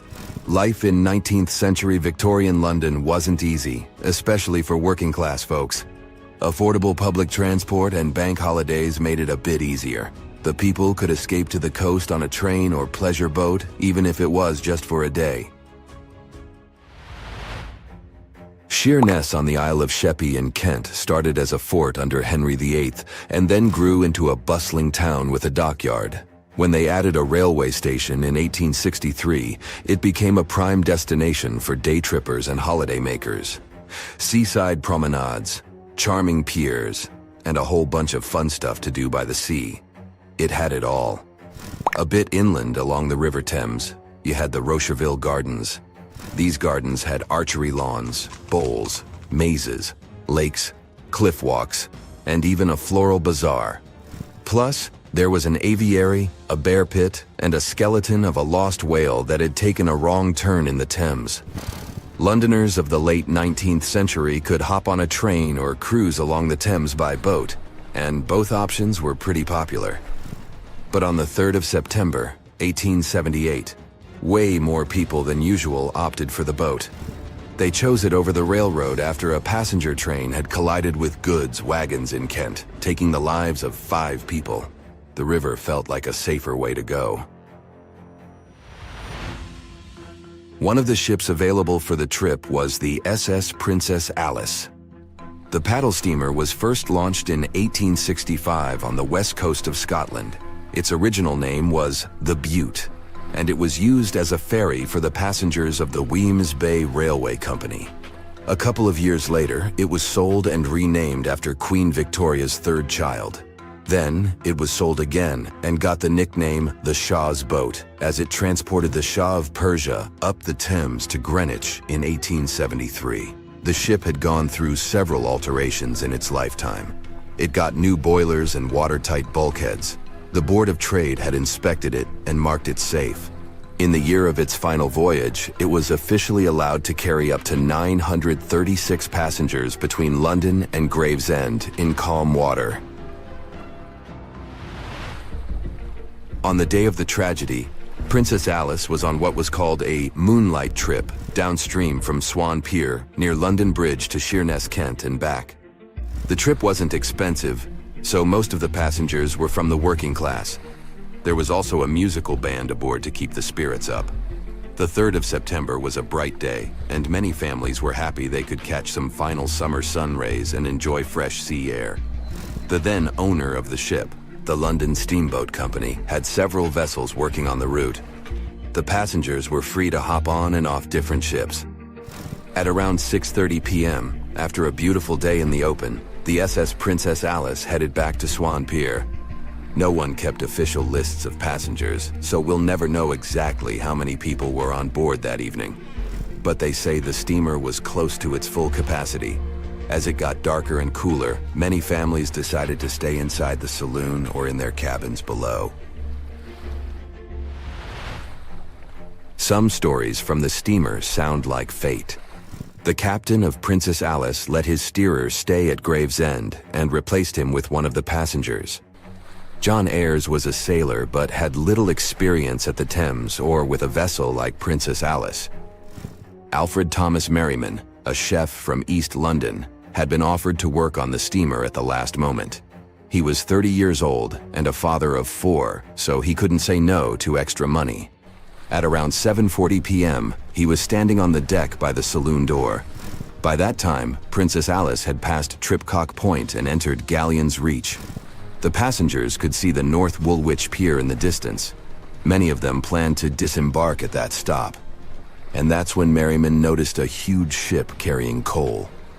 It was Bywell Castle. This vessel normally carried coal to Africa, but it had just been repainted at a dry dock. Bywell Castle was going to Newcastle to pick up some coal and transport it to Alexandria, Egypt. The ship's captain, Harrison, wasn't too familiar with these waters, so he called in Christopher Dix, a seasoned Thames River pilot, to lend a hand, even though he didn't have to. The ship had a fancy raised forward part below the deck, and Dix couldn't quite see what was in front of him. So, they had a sailor on lookout duty. As they set sail from Millwall at the speed of 5 knots, 5.7 miles per hour, they tried to stick to the middle of the river, but other boats had other plans. When they were approaching Galleon's Reach, Dick spotted Princess Alice's red port light, headed their way, but planning to pass on the right side. At the same time, Grinstead, the captain of Princess Alice, was going against the river's flow, trying to find the smooth waters on the south side. He adjusted his course, steering into Bywell Castle's path. Both crews realized they were headed for a collision. Dix tried to steer clear and even ordered reverse full speed on the engines, but it was too late. The Bywell Castle collided head-on with the Princess Alice, which was much smaller, weighing less than a third of the 890-ton coal-carrying collier. It sliced the passenger steamer in two. As Merriman remembered later, laughter on board immediately changed into screaming and panic. Some people rushed to the bridge for safety. Merriman hurried to the captain, asking what to do next. The captain's response was grim. "We are sinking fast. Do your best." The ends of the steamer went high into the air, and the middle just sank, taking passengers with it. Those unfortunate ones who were below deck were tragically trapped. The impact caused tons of untreated sewage to gush from outlets near the collision site. The water became a frothy mess of unprocessed waste with a horrible odor. It was potent enough to make even the most resilient sailors retch. Amid the chaos, passengers struggled for life in the contaminated water. They inhaled lungfuls of hazardous waste without knowing. The crew aboard the Bywell Castle sprang into action. They dropped ropes from their deck, urging Princess Alice's passengers to climb aboard. Anything that could float, from planks to barrels, was tossed into the water to serve as flotation devices for those in need. Other members of their team launched a lifeboat, saving 14 people. Nearby boats, moored along the riverbanks, joined the mission, plucking survivors from the water. Many of Princess Alice's passengers didn't know how to swim, and it was even trickier for ladies wearing long, heavy dresses. Merriman was among the lucky ones who could swim. He first held on to a piece of wreckage, and then, when others got to it, swam away and caught onto a rope hanging over the side of the Bywell Castle. They managed to save around 130 people this way. Another survivor was Robert Haynes, who played in the Princess Alice band. He was fond of ships and had noticed the Bywell Castle a couple of minutes before the collision. He chose not to follow the rest of the band, who went downstairs for a break, and that saved his life. Princess Alice's sister ship, Duke of Teck, arrived 10 minutes too late to assist with the rescue efforts. Only 2 people who had been below deck or in the saloon managed to survive the collision. We still don't know the total count of lives taken on that day, but it's somewhere between 650 and 700. And what makes this story even more tragic is that it has been mostly forgotten. What is a boat doing in the middle of a desert? You would expect to find a seagoing vessel closer to shore. This is the question archaeologists had been asking for decades. In 1988, there was a storm near one of the most important archaeological sites in ancient Egypt. A wooden structure emerged from the sand. It was hollowed out by termites. Scientists were determined to solve its mystery. In 2000, they began excavating the site near Abydos, Ubidos. An American team of experts soon discovered a boat that was 70 feet long, and it wasn't alone. In total, there were 14 boats neatly resting next to each other. It was impossible to completely dig out the boats because of their poor condition. Luckily, the wood was preserved enough to get a sample. Analyses revealed that the boats were around 5,000 years old, the oldest fleet in human history to this date. The time of their construction predates the pyramids at Giza by half a millennium. Each ship of the fleet rested in a vault that matched its dimensions. The room was roughly a third of the size of a tennis court. It had mud brick walls that featured more than 120 drawings of boats. Ancient Egyptians incised them on whitewashed walls that were excellently preserved. Scientists have known about these mysterious chambers for well over a century. 1901, 1902. A British archaeologist, Arthur Weigel, stumbled upon a strange structure west of the River Nile. His team caught a glimpse of the interior walls. Sadly, a section of the roof collapsed, so they had to call off further exploration. Researchers abandoned the site, but its location remained on the maps. The boat's position first led scientists to think that they rested on a bank of the mighty Nile. But there was a problem with this theory. Today, the river flows almost 7 miles west of Abydos. Further studies of the surrounding terrain showed the Nile didn't change its course throughout history. Also, if the boats floated near a dock, they would be in unstable positions. The 14 vessels at Abydos were perfectly parallel to each other. There was only one conclusion possible. Someone had deliberately placed them like that. They must have gone through a lot of effort. Each boat had enough room for up to 30 rowers. These vessels could really float. They weren't models, but scholars still don't know if they actually sailed any body of water in ancient Egypt. This doesn't diminish the importance of the find. Previously, archaeologists found only small-scale models. In King Tut's tomb alone, there were 35 boat models. For a long time, these figurines were the only clues as to how ancient Egyptian vessels looked like. The boat's design confirms that they were the real deal. They are the earliest surviving examples of something called built boats. Ancient people constructed primitive vessels by hollowing out large tree trunks. The alternative was reed that was tied together to form a raft. The boats at Abydos had planks tied together. This was a major breakthrough in shipbuilding. During their lifetime, the boats must have seemed impressive. Timber was a valuable commodity at the time. There was no wood in the desert. Cedar had to be imported from Lebanon. The only person who could afford such luxury was the pharaoh. Studying the area around the ancient fleet provided more answers. Scientists discovered a mud brick structure where Egyptians worshipped the pharaoh. Its approximate date of construction matches that of the wooden boats. The same bricks out of which this building was made were used to encase the fleet. At the time of their construction, the rooms they were stored in had a ceiling.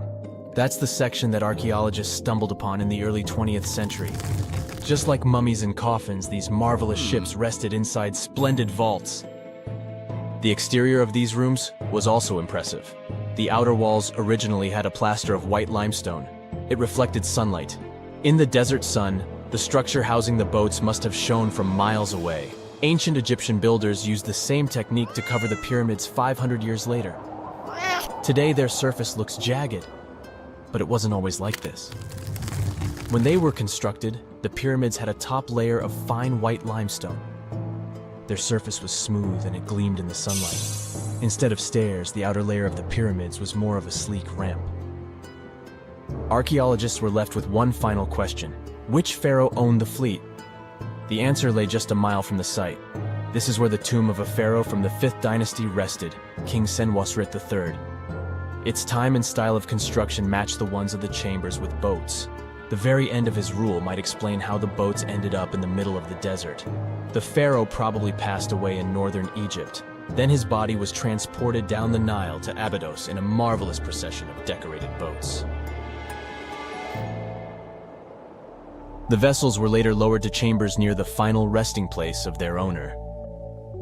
This had a symbolic meaning. In the ancient Egyptians' belief system, ships played a key role. Their supreme deity was Ra. He traveled through the sky during the day in the form of the sun.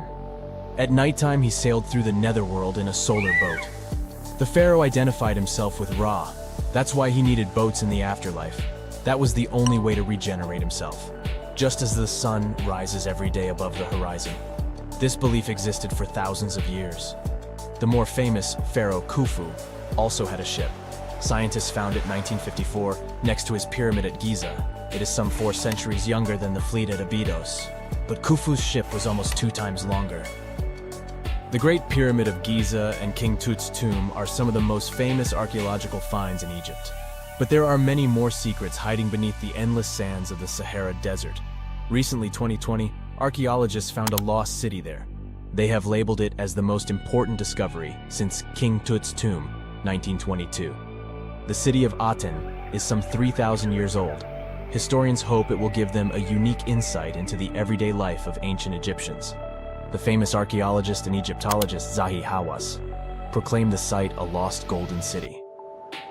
Aten sits some 300 miles south of Egypt's capital, Cairo.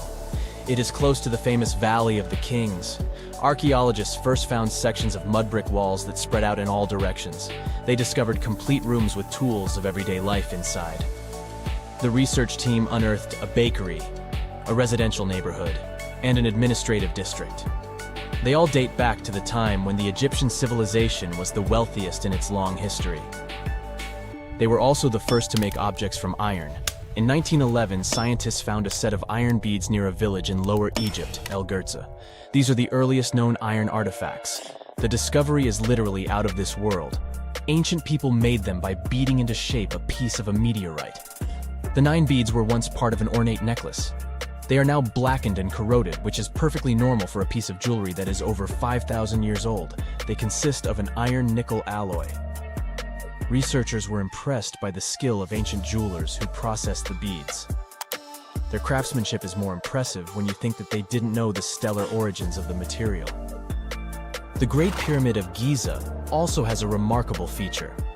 An international research group investigated the electromagnetic response of the structure to radio waves. They found that the pyramid has the ability to concentrate electromagnetic energy inside it. This occurred inside its chambers as well as under the pyramid's base.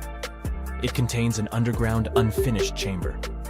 It seems that the electromagnetic response is connected with the properties of limestone, the Great Pyramid's main building material. The research results might have a practical application. The way solar cells and nanosensors function could be improved by this remarkable find.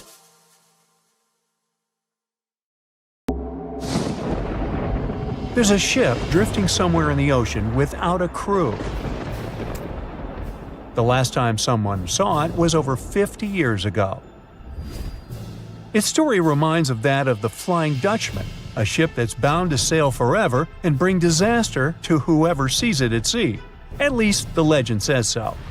Unlike the Flying Dutchman, the SS Bay Chimo was definitely real and built for a German company in Hamburg and began as an ordinary cargo ship.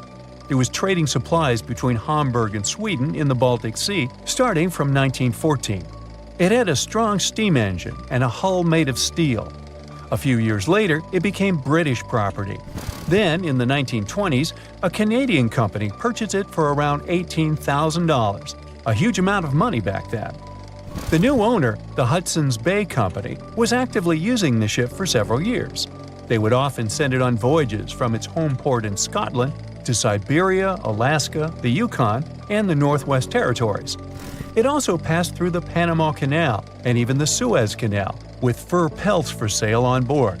Sometimes it would also transport passengers. It had completed 9 successful voyages before this strip of good luck came to an end. Starting from the 1930s, SS Bay Chimo would have trouble with ice and storms. When it first got trapped in ice in October of 1931, some of the crew managed to escape to Alaska.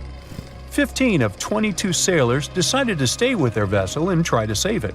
They had furs and other valuable cargo worth around $58,000 aboard. The company sent them supplies to survive the winter. They set camp near the ship out of the hatches, tarpaulins, and other materials, and offloaded the cargo. At the end of November, a blizzard rushed through the area, and it seemed like it had taken the ship with it. The ice platform had survived, but the ship broke free. Some of the crew members were sure it had sunk, but soon after, they heard from one of the locals who had spotted their ship around 45 miles away from their camp. The crew moved on with their lives, and the ship started its journey as a runaway vessel. People would spot SS Bystanders once a year or so, all the way until 1965. It was mostly spotted off the coast of Alaska. A man going to Nome with his sled dog, along with prospectors, explorers, and treasure hunters, all claimed to have seen SS Bystanders. Someone tried to board it and take it to port, but ended up stranded on it for days because of horrible weather. Others got luckier and managed to take a whaleboat, some furniture, and other valuables from the vessel. Those who got close to the ship saw that it was damaged and missing the propeller. Still, it stayed afloat without a crew for at least 38 years and became the longest sailing ghost ship in history. In 2006, the Alaskan authorities started a project to solve the mystery of this ghost ship of the Arctic and finally find SS Bystanders, either still above or below the water. So far, the project has not been a success. SS Bystanders remains one of the estimated 4,000 ships that have disappeared off Alaskan shores. If the legend of the 17th century isn't lying, this ghost ship could be sailing somewhere along the Flying Dutchman. It belonged to the Dutch East India Company. Its captain managed to do the impossible for that time and sailed from Holland to Indonesia in only 3 months. They said he was flying over the sea, and some evil tongues explained that he had made a deal with evil forces to achieve that. Once the ship was sailing back home, its captain and crew disappeared without a trace. There are many versions of what happened to it. One of the first ones said it had tried to enter port at the Cape of Good Hope, got in a terrible storm, and sank as there was no captain to save it. Another legend says the captain had refused to obey the skies to let the ship sink during the storm. A scary life form then struck the boat and the crew, and it was condemned to forever wander without rest. Many sailors claim to have spotted the wandering Dutchman. The Duke of York, who was to become King of England, mentioned having seen it in Australian waters. Right after spotting the ship, the man who saw it first fell from the top of the mast and didn't survive. There were more encounters with this legendary ship up to the middle of the 20th century. Ships would nearly collide with it as the Flying Dutchman jumped out of the blue. Scientists have a more logical explanation for this mystery: Fata Morgana, not to be confused with Hakuna Matata. Now, when you're out at sea on a hot day and the air is all wavy, it feels like when you look at the road on a scorching summer day. That's because of something called atmospheric refraction. When light passes through different layers of air with different temperatures and densities, it bends and twists. Sometimes, under certain conditions, this bending of light can create really bizarre optical illusions over the ocean, like sightings of the Flying Dutchman. The Fata Morgana phenomenon can make distant objects appear distorted, stretched, or even lifted above the horizon. So you can see a ship far away, but because of the way the light is bending, it will look like it's floating above the water or even disappearing and reappearing. A Fata Morgana is most commonly seen in polar regions, especially over large sheets of ice that have a uniform low temperature. But you can see it anywhere, even in deserts and over lakes on hot days. The first stories about ghost ships go all the way back to ancient Greek and Roman mythology. One of the most famous ghost ships in history is the Mary Celeste. This brigantine was traveling from New York City to Genoa and was fully stocked with provisions, but missing a crew when it was discovered in the Atlantic Ocean in 1872. The crew's personal belongings were also there, completely undisturbed. The final entry in their log was made 10 days earlier. We still don't know what happened to its crew, and the ship has inspired many spooky stories and legends. The Lady Lovibond was another legendary schooner that is believed to have been wrecked off the coast of Kent in the middle of the 18th century. The story tells that the ship's captain, Simon Reed, had just got married and took his bride on board for a celebratory cruise, despite the superstition that it could bring bad luck. They were on their way to Portugal when the first mate, who is also in love with the captain's new wife, went mad because of jealousy. attacked another crew member, and then took over the wheel and steered the ship straight into the dreaded Goodwin Sands. No one aboard survived, and the schooner is said to reappear as a ghost vessel every 50 years. In present times, many vessels become abandoned and turned into ghost ships intentionally. There are thousands of them floating in U.S. rivers, lakes, channels, and coastal waters. Some people lose their boats in storms and other extreme weather. Others have to abandon their boats because maintaining them can cost 10% of the boat's price. Plus, docking a vessel can add up to several $1,000s every year. Most boats have been made of fiberglass, so an owner can't just recycle them as scrap metal. So, once they want to get rid of it, they often tie it to a dock and sneak away, or leave it floating far away from the shore, or just try to sink it. When ghost ships sink in shallow waters, they can cause damage to coral reefs, mangroves, marshlands, oyster habitats, and wetlands. Plus, they can collide with unsuspecting regular ships and cause real trouble.